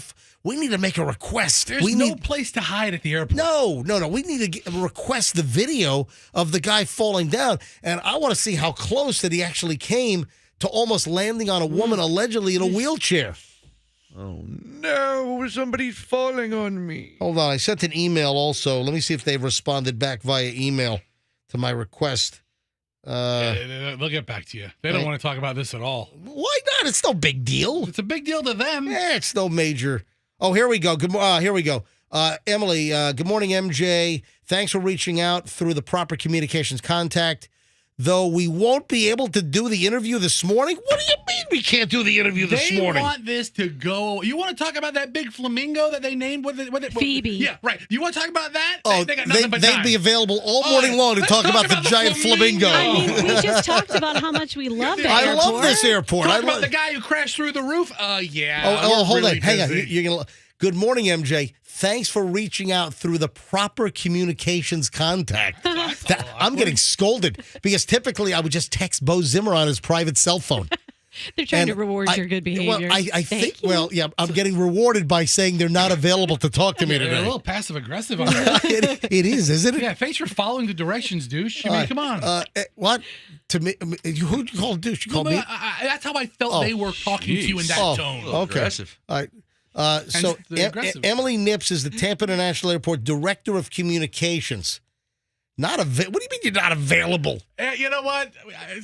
We can put you down for April 17th. We can address it in hot June. news then. Hang on, Fester, I'm dialing this number up. She's got a phone number in her. You can't talk about it.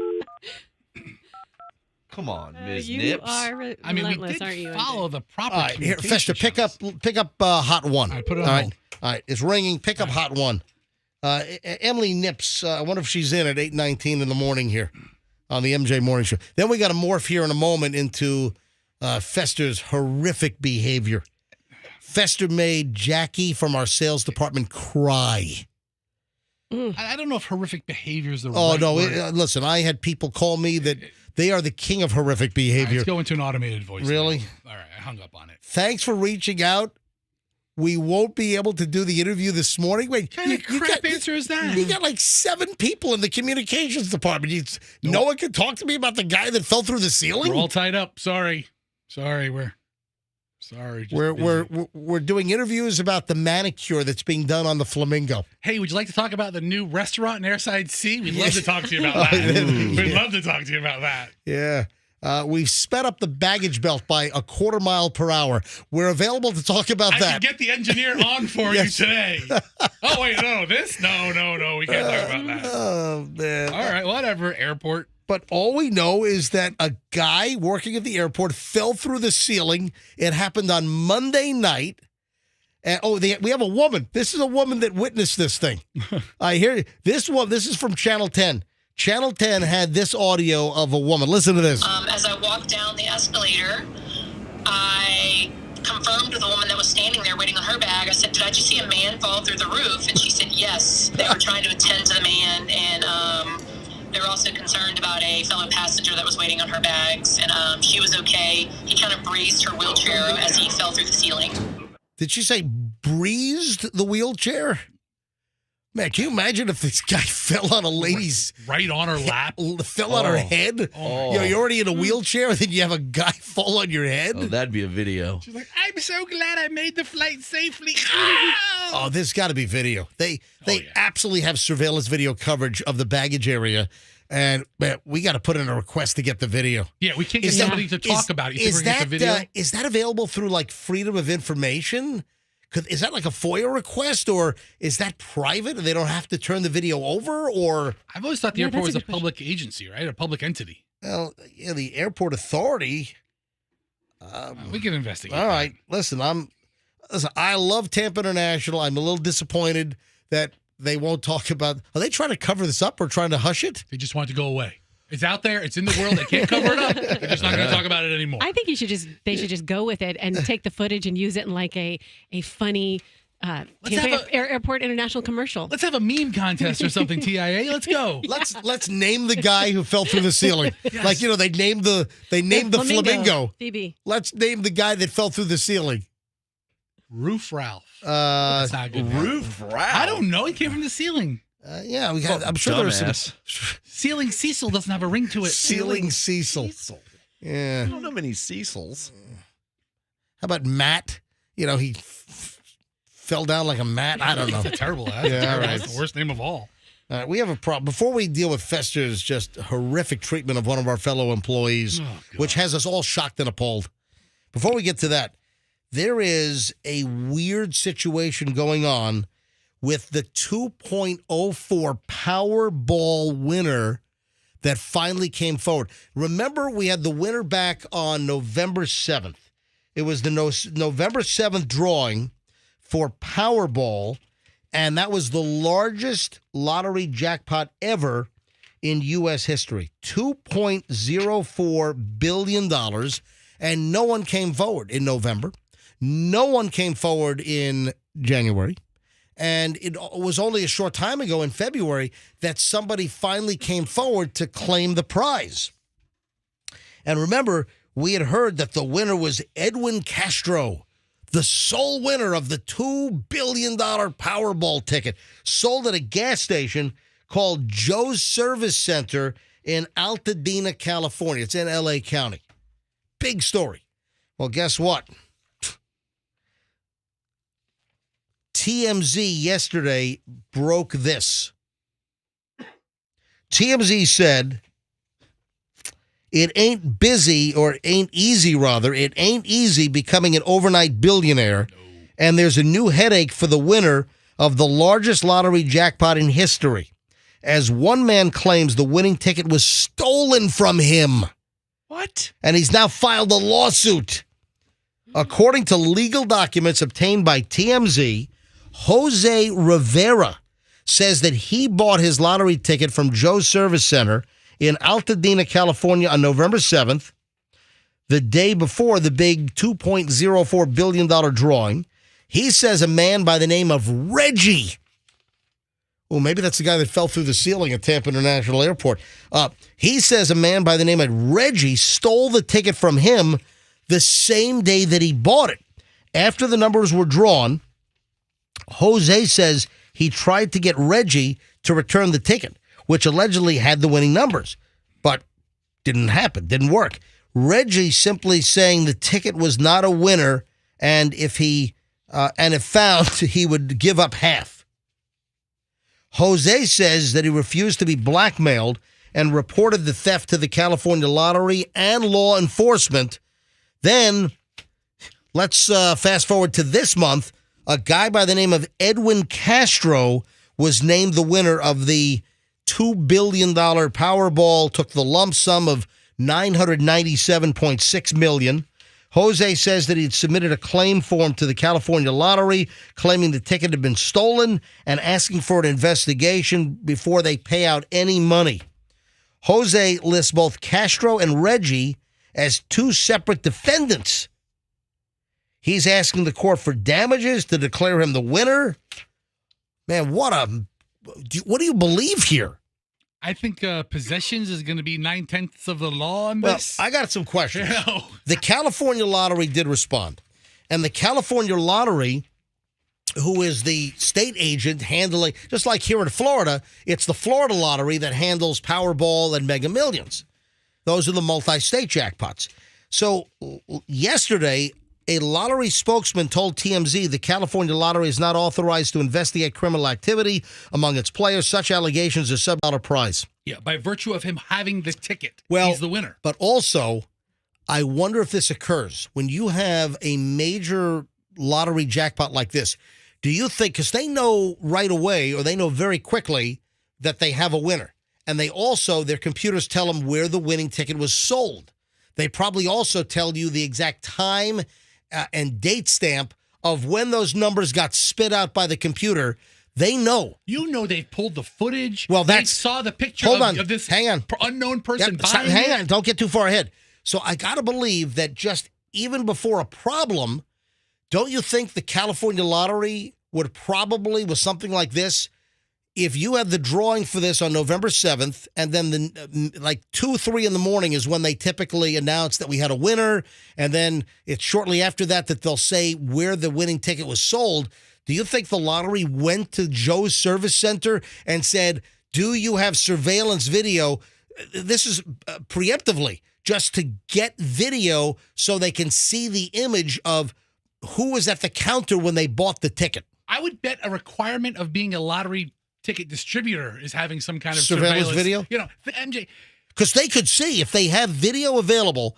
I would imagine, listen, if I was running the lottery, and you had a $2 billion prize, I would immediately go to the vendor that sold it, the dealer that sold the ticket, and say, preserve all video, and we need a copy of the video so we can see who bought this ticket. I mean, I figure the ticket's been sold in the last 3 days. Yeah. So, they have that far back but of their video. And they have the exact timestamp. They know what exact time and date that their machines kicked out that ticket, whether it was a quick pick or whether it was select your own numbers. So they know if they're looking for a male or a female, roughly how big they are, what they might look like, so they know what they're expecting to eventually come into their office.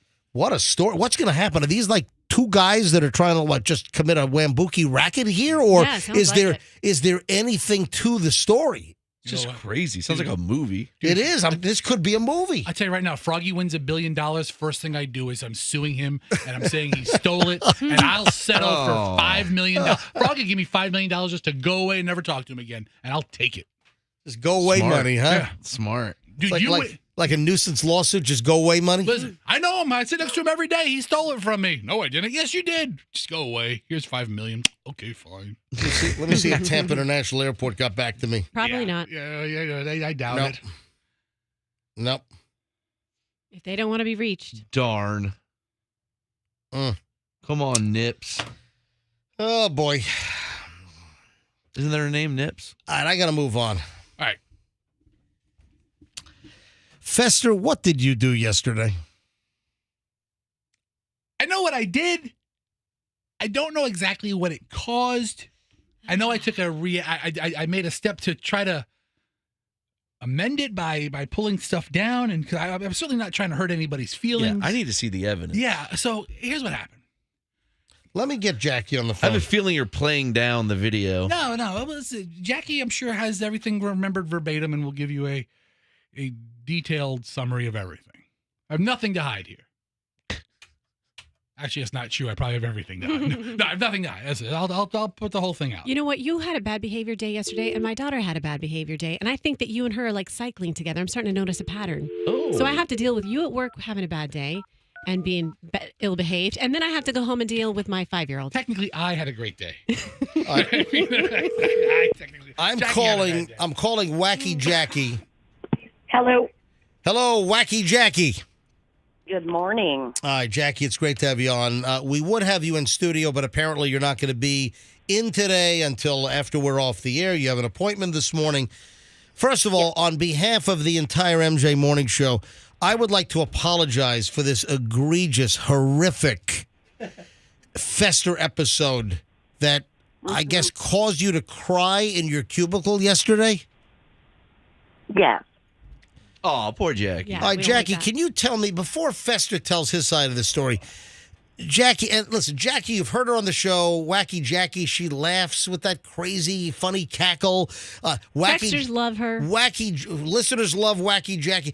Wacky Jackie's done a ton of graphics for us. She just did the MJ Morning Show, the mystery merch machine, like the Scooby-Doo van and everything.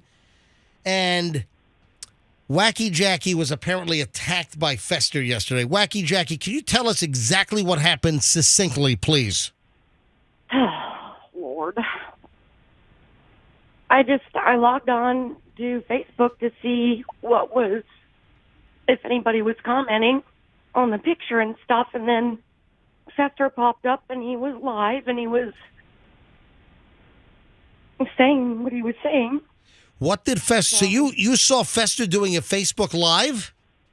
Yeah. And what was Fester saying? Because Fester deleted his Facebook Live. What was he saying? Because I had a total panic attack and I was freaking out, and I'm not used to being the butt of the joke, so that's fine. Because that's what you do. You know. Well, first of all, we don't make you the butt of the joke. We love when you pop in. You're typically in maybe once a week.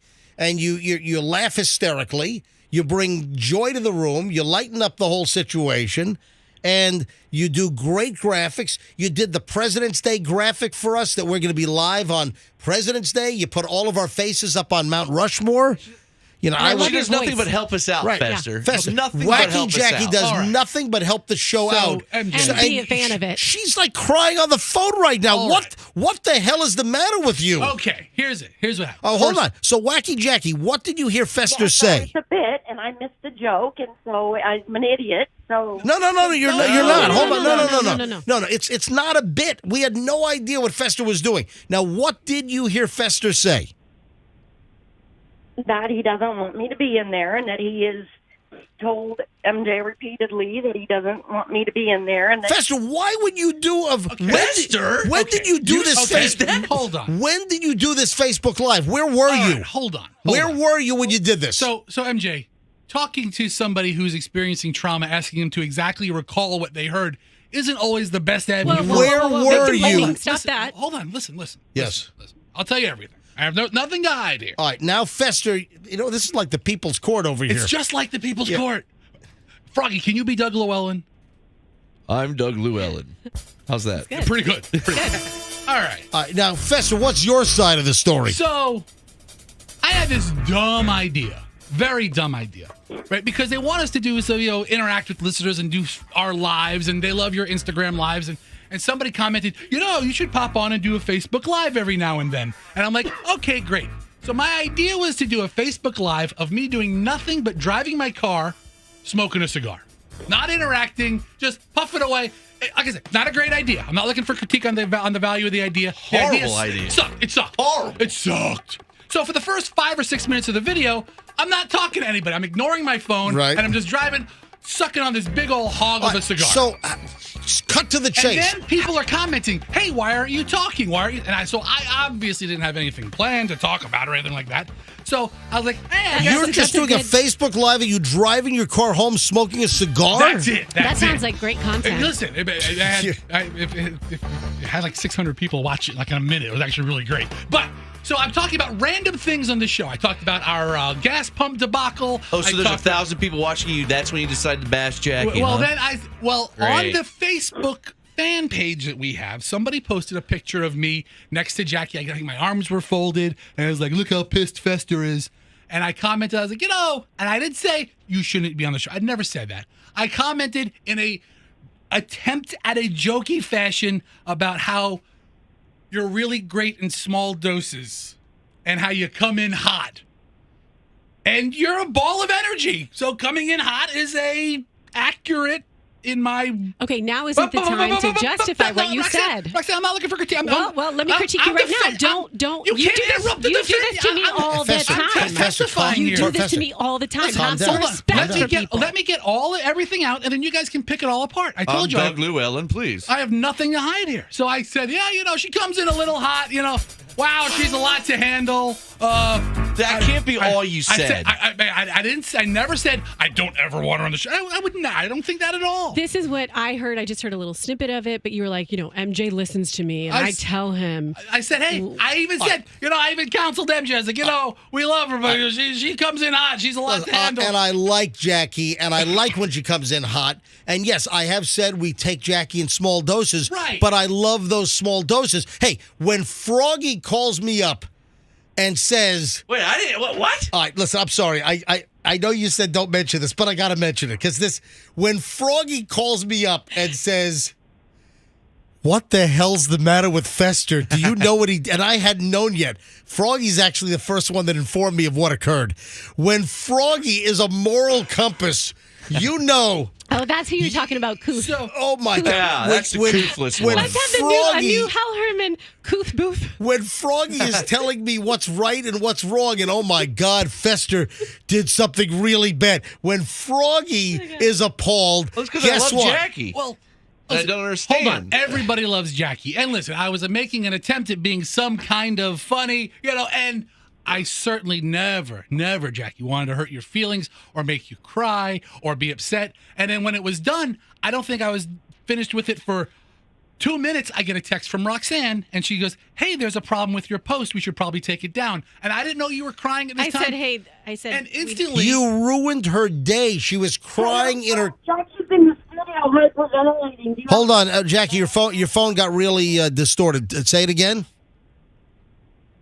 That's because Jackie's in the studio hyperventilating. Can you bring a paper bag? And also, can you take that down? So, I had no idea about the hyperventilating.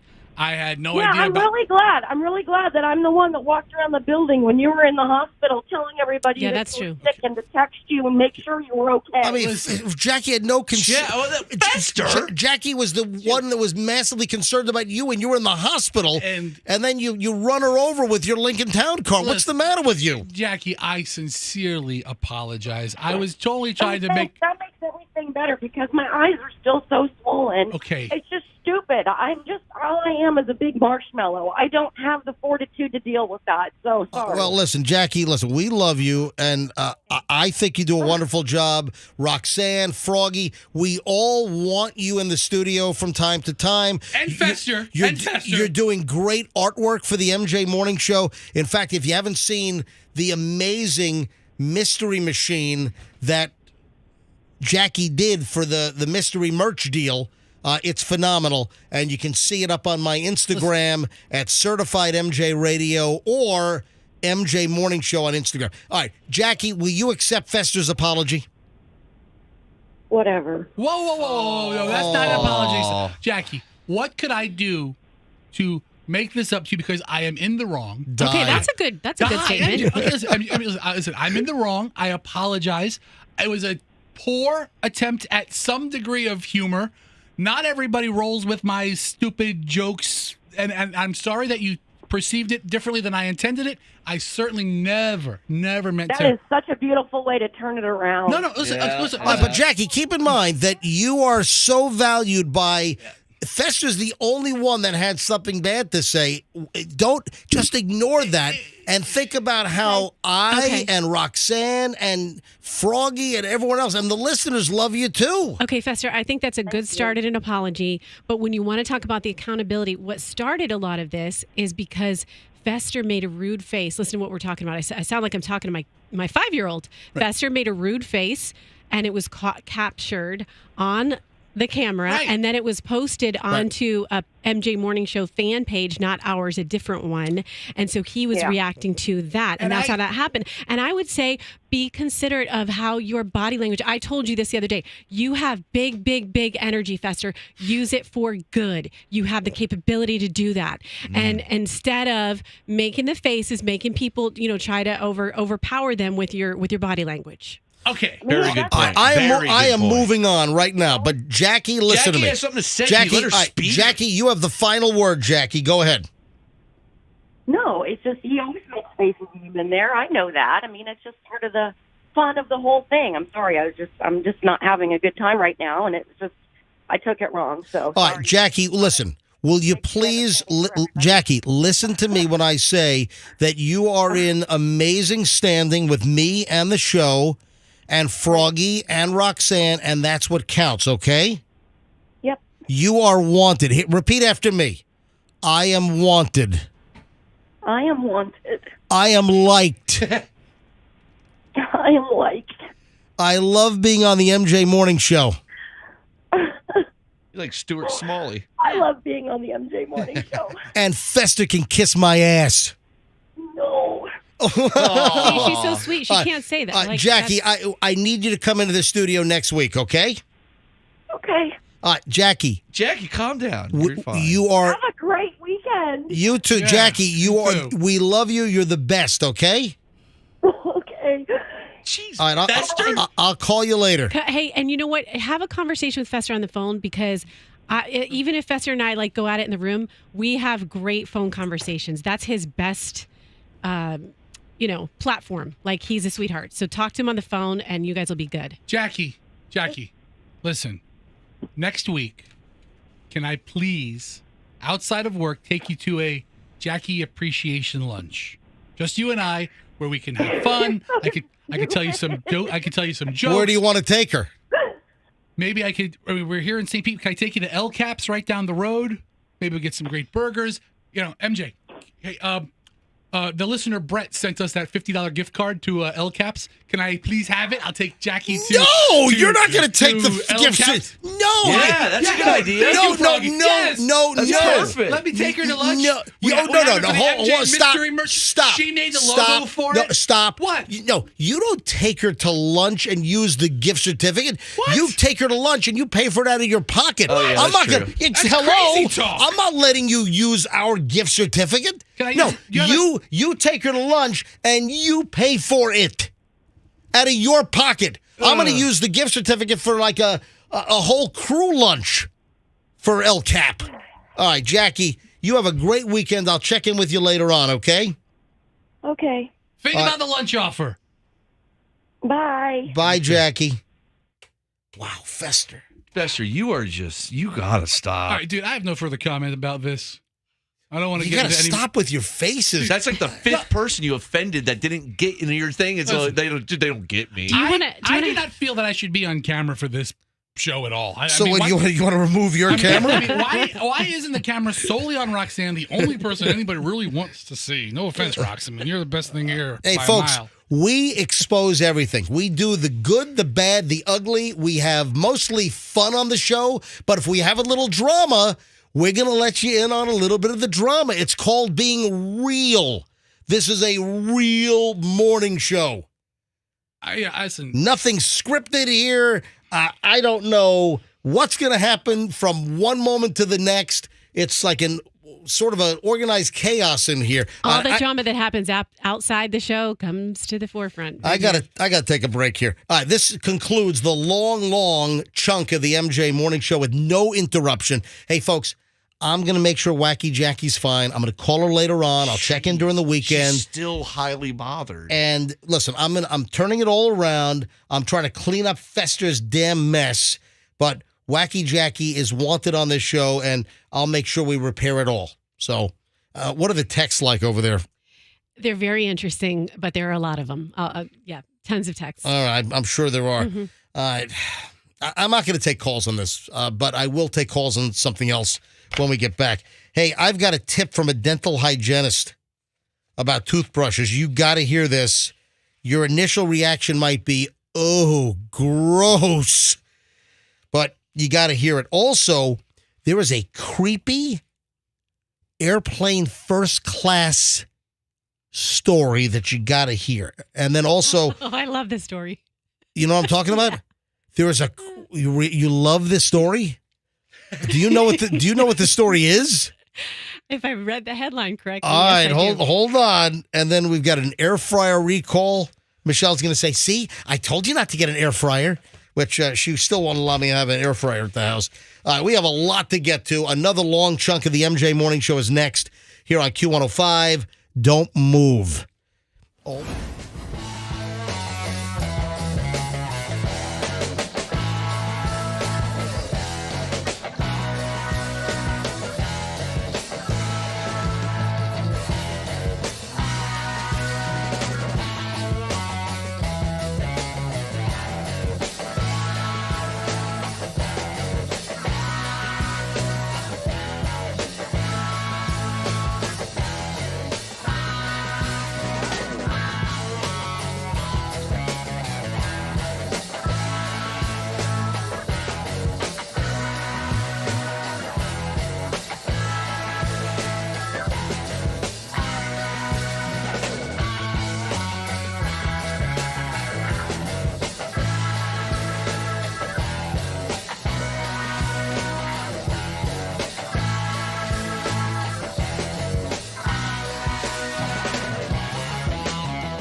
MJ Morning Show. Oh, what a wonderful jingle. It's so natural. The MJ Morning Show cut-in is just so natural. Yeah. Just fits so perfectly, I don't know who remembers, but that's Coop. It is Coop. Yeah, it is. Coop. Coop's the one that cut in. Coop, he is. This is an old Q Zoo jingle. With the Q Morning Zoo. Yeah, so that's the old Q Zoo thing. All right, MJ, Fester, Froggy, Roxanne, another long chunk of the MJ Morning Show. We got to do mystery merch. So we have a lot of packages. We have a lot of packages to open up. And again, this is something that this goes back many, many years. This goes back to MJ and BJ. We used to open up. Remember, we used to bring in mystery boxes and open them up on the air. Like somebody sent us something, and we would do these unboxings. We did unboxings on the MJ Morning Show and MJ and BJ before unboxing was the thing. Before even YouTube was out, and people were doing the latest Galaxy Samsung cell phone unboxing. Look at this packaging material. Oh, look, here's a little key to open up your little SIM card door. We were doing unboxings for years, and what sort of ramped this back up again is that a listener sent us batteries because Fester dropped the ball, wouldn't get new batteries. I guess you were hospitalized for a while, but Fester did not get new C batteries for our megaphone. So listener Brett sent us a 12-pack of Amazon Basics batteries, C cells, for me to put into the megaphone. And then I'm like, you know what? Let's just, if people are going to send us stuff on Amazon, that's a new extension of our old unboxing segments that we've done. So what the hell? So mystery merch is on, and we'll open up 2 more or 3 more packages in minutes. So hold on. We'll get to all that coming up in just a bit. What mystery merch items are people sending us? Hang on. We'll do it momentarily on the MJ Morning Show. Now, a dental hygienist says you should share a toothbrush with your family. Whoa, that's some new information. I told that's you. Some out of the box thinking. There you go. One for the whole family? Yep. A dental hygienist says you should share a toothbrush with the entire family. But is it exactly what you think it is? I'll tell you right now, I'm not. Everyone's bad breath on one toothbrush. Hang on. Sounds like. Hold on, guys. Think a little deeper. Think a little further. Okay, share a toothbrush. Think a little further. How clearer and deeper can you get? I mean, wait, is it cross-pollinating your germs to where you build up some kind of... Nah, you're overthinking it, guys. Okay, you're saying think deeper. Everybody gets back in their back molars, their wisdom teeth with the toothbrush? That's disgusting. No, you're not thinking right. Come on, you got to shift your pattern, shift your trajectory. Is it using it for something other than the teeth? Nope. All the family members can clean their All the family members with it. use the same toothbrush. Same brand? Guys. Well, I don't know where MJ, you're going this with is this. an obscure MJ clue, sounds like to me. It is not. It's taken us down the wrong path, MJ Jess Potter is a dental hygienist, and she has put videos on social media about being a dental hygienist and recommending that. My texters told me. What is it, Rox? Electric toothbrush. And? Different, heads. Different heads. Yes, different brushes. So if, let's say, this dental hygienist thinks that electric toothbrushes are so important that if you can't afford one for the entire family, because this could be $100 a piece, right? If you can't afford one for the whole family, have one electric toothbrush. Like I have the Sonicare. I've been using the Sonicare since late 90s or early 2000s. And I was first given a Sonicare by a listener. Can't remember her name. She was in the dental industry. She worked for Philips. Yeah, she worked for Sonicare. But she wasn't right. She wasn't a dentist. She went to the offices. She worked for Sonicare. Right. She was a representative for Philips Sonicare, and she was a rep that brought the product to dentist offices. And she dropped one off. That was a mystery unboxing. I remember that. She dropped off because I remember turning it on and making the thing go bzzz on the microphone. That's 25 years ago. She dropped my thing off. So here's the deal. Like whether it's the Oral-B, the Sonicare, what this dental hygienist is saying is if you only can afford one, you buy the electric toothbrush, and then you have a different head for each family member because the heads pop on and off.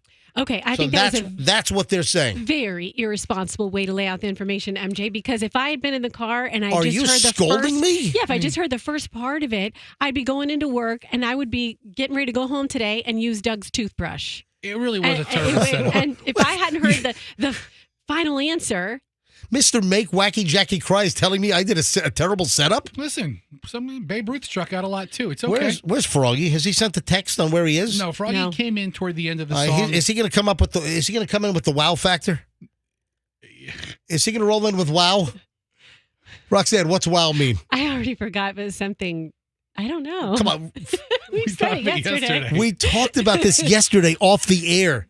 Was it off the air? It was off air, at the end and of the I show. said, I said, I love when Froggy comes back from a break because we get hit with the. No.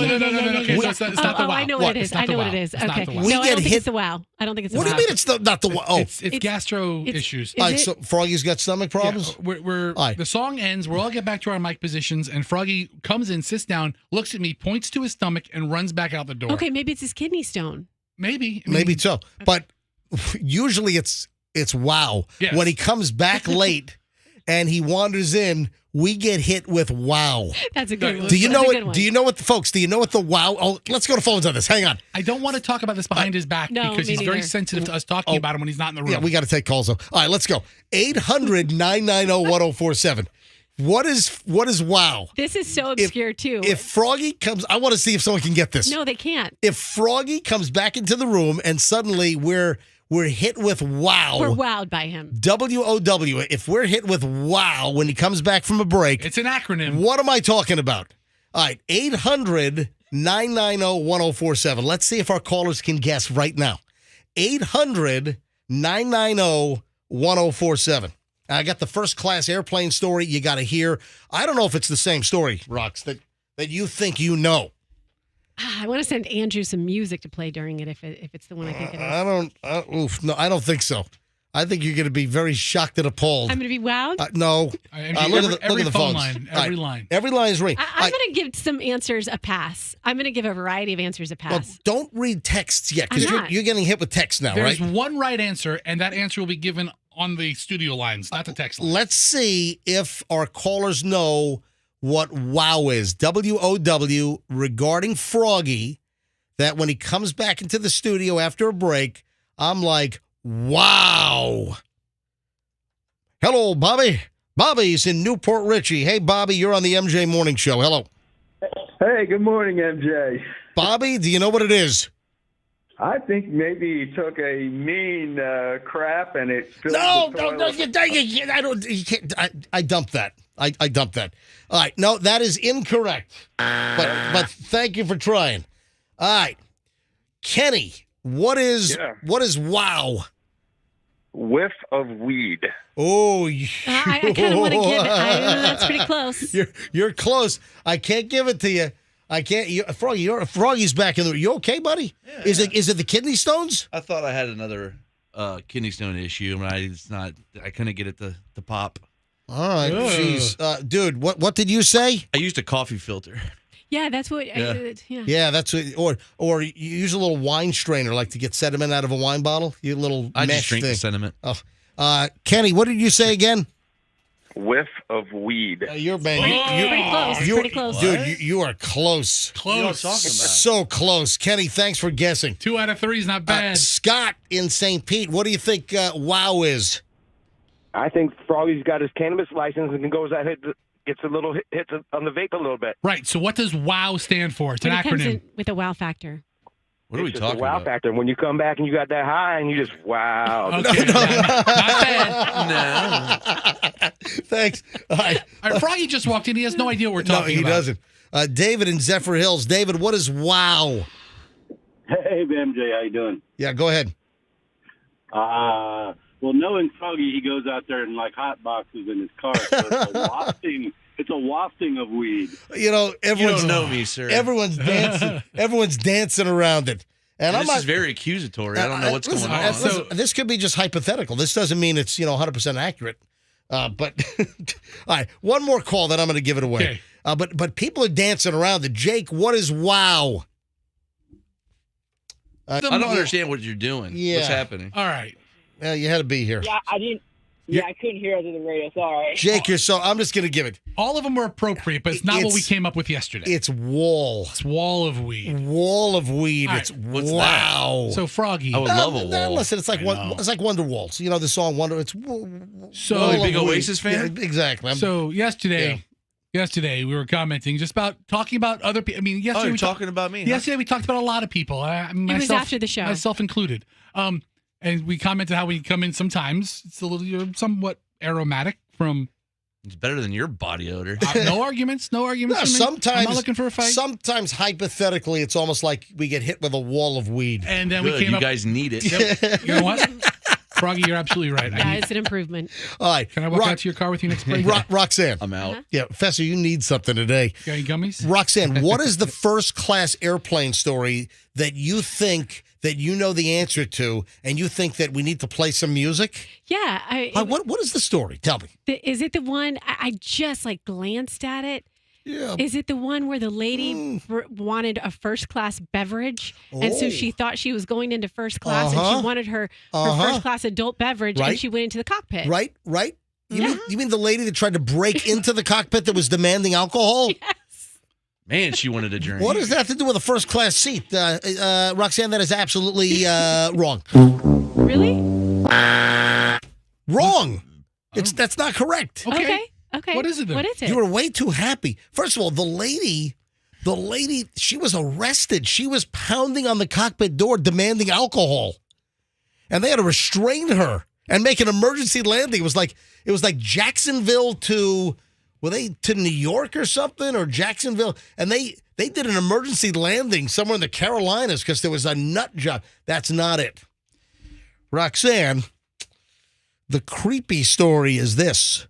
A man offers a first-class seat to a child in coach, and American Airlines suspects the guy was a predator. Ugh. That's the first thing that popped in my head when you said that. Oh, my God. Man offering child. Yeah. An American Airlines concierge key passenger, one of the carrier's top customers, shared to social media that they were flying from Portland to Dallas on Tuesday's American 2655 and wound up suspected of being a child predator because they tried to do a good deed, giving up their first-class seat for an unaccompanied minor seated in coach.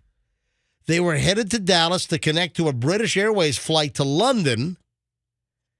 Pre-boarding, since concierge key members board ahead of first class even, they noticed a very young unaccompanied minor and let a flight attendant in first class know they'd be happy to swap their first class seat with the child and sit in coach. Didn't seem like a big deal. The passenger explained, I know how hard it is to fly alone at that age, and I figured it would make the staff's job easier with regard to keeping an eye on him, and noted that the flight attendant offered thanks and said she'd ask. However, once we took off and the seatbelt light clicked off on her next pass, she mentioned that she hadn't heard back from the rear flight attendant, and she would later, I offered to ask myself if it would save time. I walked back and asked the flight attendant. I was taken aback by her response. Offering the flight attendant at the back of the cabin, the switching seats deal, the response was, why would you want to do that? Do you know him? Why do you want to separate him from his group? The passenger thought that they were traveling alone, an unaccompanied minor. So apparently an American Airlines employee met the flight, flagged down the concierge key first-class passenger, asking to speak about the incident. They were interrogating this. They thought that it was a child predator. That was just bizarre. Why would you immediately, if a guy is willing to give up his seat for a kid and then go back to you're not sitting next to the kid. Or bringing him into your area. Exactly. You're switching complete seats. And so the kid obviously was not a minor traveling alone. It was with almost, a group. listen, you always want to be alert and aware. You always want to be plugged in to make sure that, like with human trafficking, for instance, there are keys. Like there are issues with some young women that might be distressed traveling with somebody that is a male, but maybe not, it doesn't look like a good relationship. There are a lot of things. There are a lot of professionals in their jobs that are trained to look out for certain alarming issues like human trafficking, etc. But this just got too presumptuous. And just to jump to the conclusion, the guy must be a child predator because he's offering up his first-class seat? Most likely.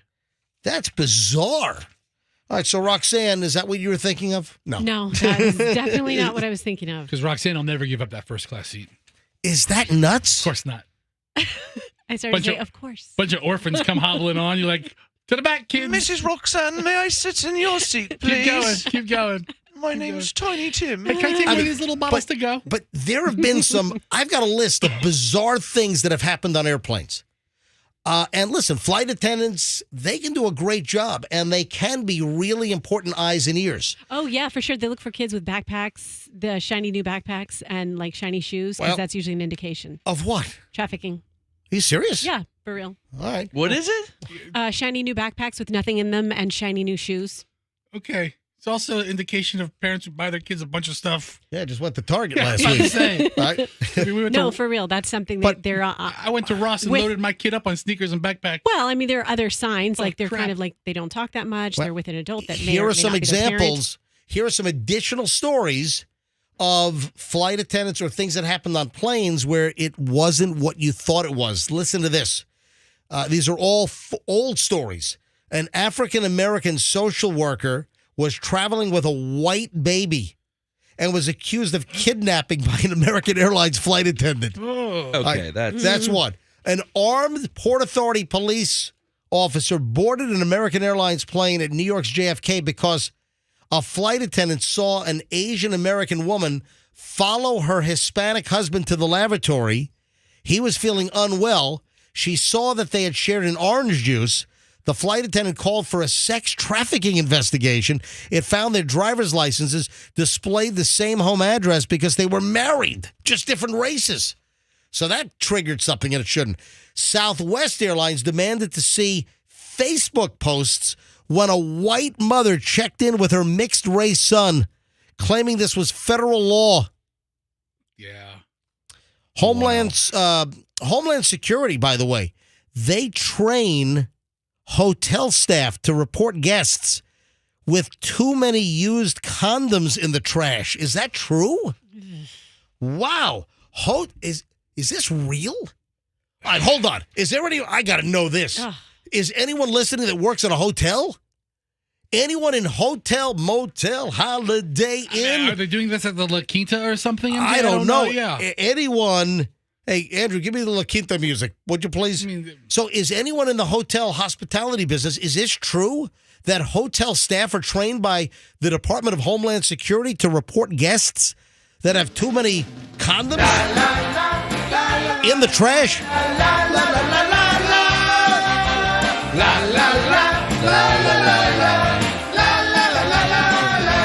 La Quinta. La Condom. Do they still run that music? They should. If they don't, let me hear that again. I love that music. Best. Hear it again.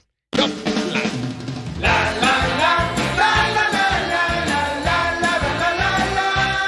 I love this.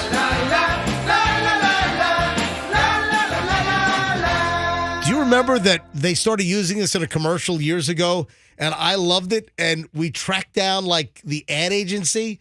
And we said, hey, can you send us a La Quinta? They did. They sent us the music. That's why we have the music. What are those crazy La Quinta sisters up to these days?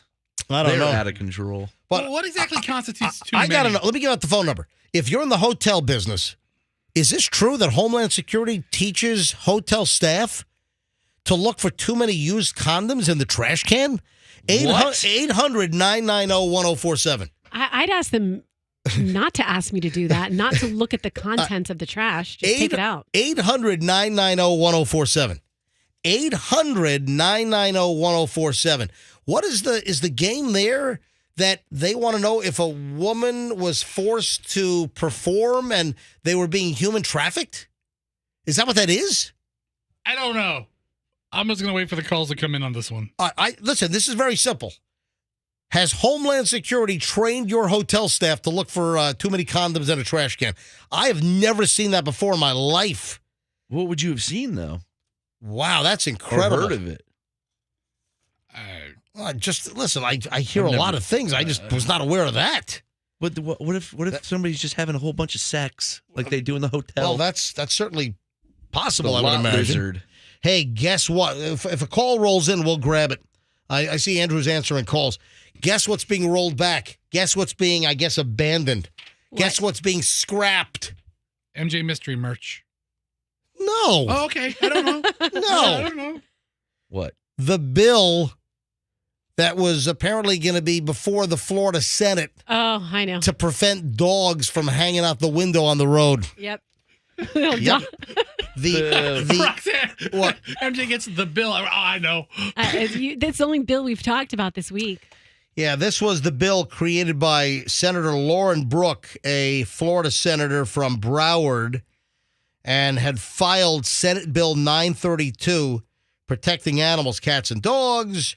And one of the provisions inside the bill was it would ban drivers allowing their dogs to stick their heads out the window while on rides. You know, this could have been the most important piece of legislation in the entire DeSantis governorship. Do we really need a bill to prevent dogs from enjoying the wind out of the window of the car or truck? One of their happiest times is when they're doing that. It's been abandoned. Hey, air fryers. It's not the Ninja, though. 2 million. There's a bunch of different brands. Right. Kosori. Have you ever seen that one? I've never seen this, but that's a lot of freaking air fryers. 2 million Kosori, Kosori air fryers sold at Target and Amazon are being recalled after fires and injuries. Holy crap. What the hell's going on? I got an air fryer fire. Yeah, Kosori. Approximately 2 million of the air fryers sold in the United States. All right, they're all not going to catch fire. And Canada and Mexico. Oh, I'm sorry. 2 million in the U.S. An additional 271,000 were sold in Canada and Mexico. The recalled units have a defect that can cause a wire connection to overheat and ignite a fire. That's what I'm looking for in an air fryer. Oh. I'm looking for some healthy kale chips and also having my house burnt to the ground. Oh, my God! I saw somebody online make over easy eggs in an air fryer, and they looked really good. Yeah, they make everything in air fryer. Yeah, Michelle won't let me get an air fryer, and it's all because we don't have enough cabinet space. Why don't you buy this Kosori? We don't have enough counter space. Why don't you tell her you'll burn this place down if you can't have an air fryer? Look, you use it once and it burns to the ground. I mean, look at that. I was thinking about getting you as a gift one of those. Have you seen those pizza makers that they just heat up the pizza and they spin? Yeah. I wonder, have you tried those? I have not, but I've seen the commercials for them. Oh, look, it's time for MJ Morning Show mystery merch. Oh, we're doing more? It is? Well, we haven't. Dude, I just did the one this morning. We did one in the 6 o'clock hour. Blah, blah, Time blah. to be really greedy. I'm going to open up 2 right now. Let's go. It's not being really greedy, Froggy. Oh. I mean, the way he's like, I want somebody to send you to 75-inch. That sounds a little greedy. Here we go. This looks like an Amazon package. All right. And you can watch on MJ TV as we unbox. Again,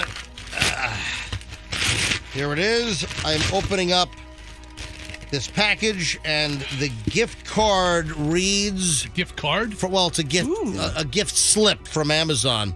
Hey, guys, I'm sure you can tell who gets what gift.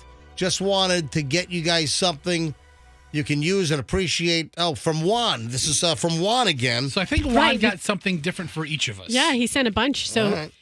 Who got the first one again? Oh, Froggy got the captain's hat. Yeah, very nice. Hat. Here's the next one. Opening it up. Oh, it's a license plate.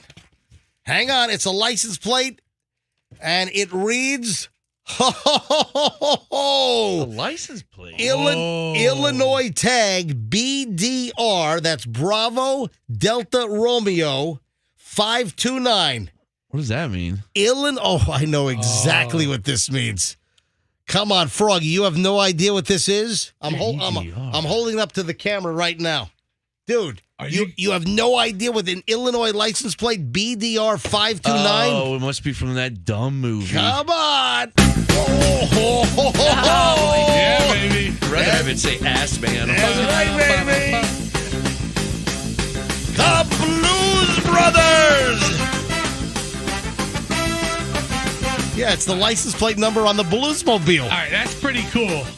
This must be for Roxanne. Yeah, it's for me. I haven't even seen that movie. All right. No. You're not missing much. You have never seen the Blues Brothers? No, sir. You guys, man. Are you kidding me? Why was it's a guy movie, right? No, it's a funny movie. It's a comedy movie. I'm having trouble breathing. You're choking the man up. It's not a guy movie. It's not Die Hard. Are you kidding me? Die Hard's a girl movie, too. Aretha Franklin's in it. Yeah. You've never seen the Blues Brothers? That is sacrilegious. I am so stunned. sorry. I am shocked at this information. It's like a punk song. All right, ladies and gentlemen, the final chunk of the MJ Morning Show is next. And we will open up one more mystery merch package next on the MJ Morning Show. First, though, I want to talk about Plan.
By the way, that song was by request for Roxanne. Roxanne wanted to hear the Goo Goo Dolls, so I love the Goo Goo Dolls. You missed it earlier, and I was like, no, don't take that one out. I The want to hear Goo it. Goo Dolls for Roxanne. Hope you enjoyed that. You know, Yeah. in all of my years of listening to music, I never thought Goo Goo Dolls was a dirty thing, but now MJ with the sound effects. I don't know. Like, what the hell's that? Slime dolls. I don't know. I just think of goo. I don't know. Not like a baby, like Gaga Goo Goo Dolls. Here's MJ with the. Hey, on a much more serious note, there is a concerted effort now. The sheriff in Hernando County is asking for volunteers to help search for little missing 2-year-old JJ, Joshua Rowland. And they're continuing the search as the little kid wandered away from his home late yesterday morning in Hernando in North Brooksville. We heard from a resident that lives right off the same road where this happened. They said they have places just crawling with people and cops, and the search is on. Absolutely. Yeah, the missing child alert is on, and at a news conference this morning, the sheriff, how do you say his last name? Al, is it Ninehouse? I don't know how to say his name. I always thought it was Ninehouse. Ninehouse? Ninehouse? Nienhuis. He's the sheriff of Hernando County, and he said that the boy left home while his mother was sleeping. So they're saying mother. He was last seen in the front yard about 10:40 a.m. yesterday. Deputies are just combing everything. You've got multiple agencies helping out. You've got vehicles. You've got people on foot. You've got aviation units up in the air.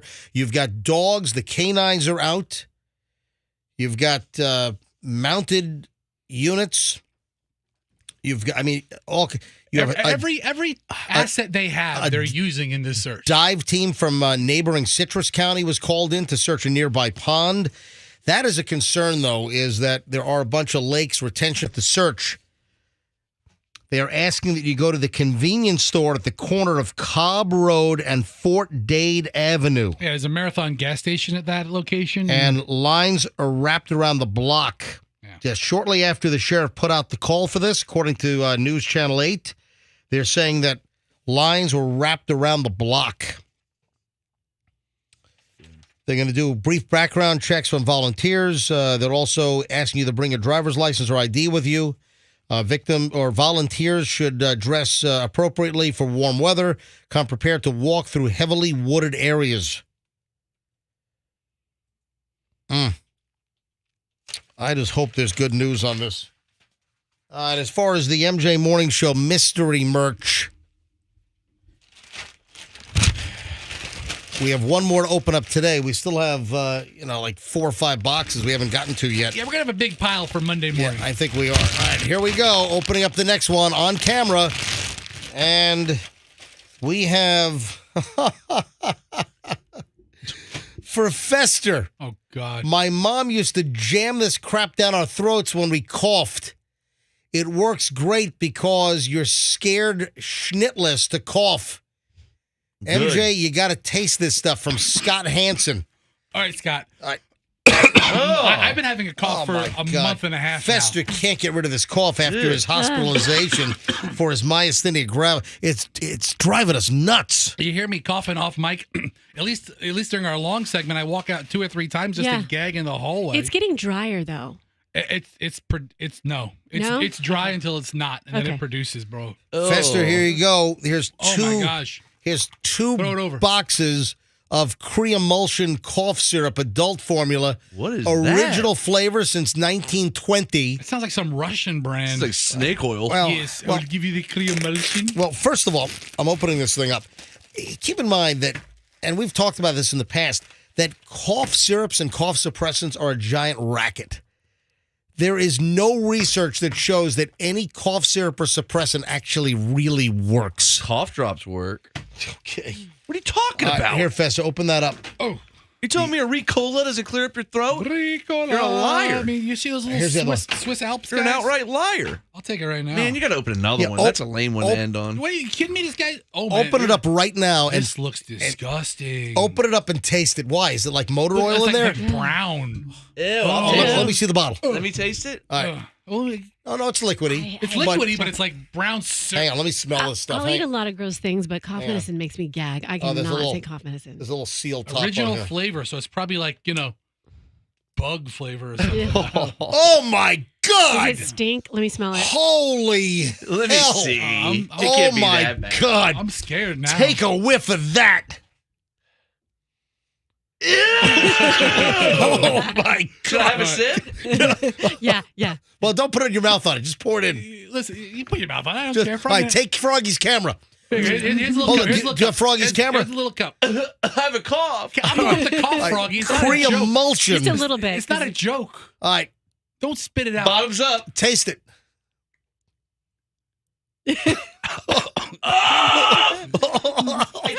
I'm getting sick from the smell off of Froggy's breath. This stuff, I This is can't. awful. All right, Roxanne, smell this stuff. I'll smell it. We can all smell it. Oh, the whole room smells like this stuff. Oh my God! It smells like All right, this room is ruined.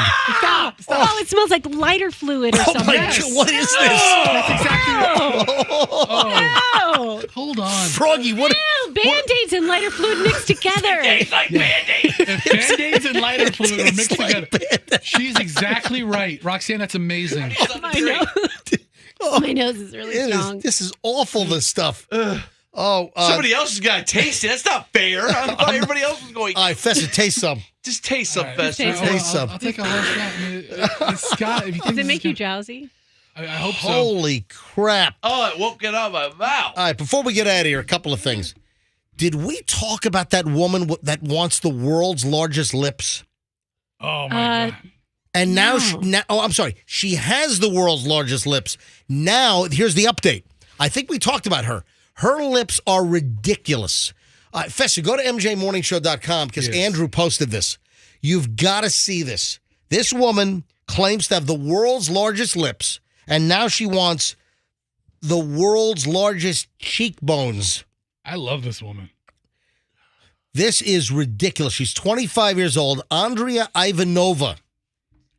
She looks, I'm sorry, she looks like a freak. Roxanne, look at this lady's lips. Oh my gosh. I mean, they look like flotation devices of some sort. No, they look like hemorrhoids. It's like she has giant hemorrhoids on her face. It goes back to the baboon ass. I like her a lot. Or baboon ass. Yeah, that's very accurate. God. I mean, she looks like What's the matter with her? a ridiculous. If I said a clown, it doesn't even remotely do that justice. I want to see her talk with these lips. All right, if you go to And then I want to make out with her. Oh my God. Or use a straw. How does she use a straw with Oh those? my God. I kind of love her. What are you kidding me? Does she have an OnlyFans? This is a freak show. Yeah. If you want to see her lips, and now she wants like crazy cheekbones. Now she's already spending money on her latest cheekbone endeavor. This is the woman that wants to transform herself into a living Barbie doll. I'm sorry, Barbie never looked like a mutant.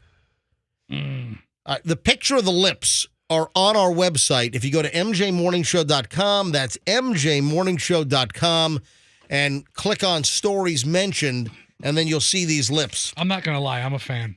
Oh, I am not. This is not good looking. I got a list of things I'll do with So those now lips. she wants to set some kind of cheekbone record. Now, Fester, have you drunk some of this cough syrup yet? I haven't yet because I'm not ready to disable myself with this awful drink. As soon as the show's over, I'll knock it back. No, you need to do it before we go off the What's air. the point of doing it off the show? Exactly. Fine. You're Do coughing it right all now. over the Drink place. it right now. Drink it. Hold on. Drink it.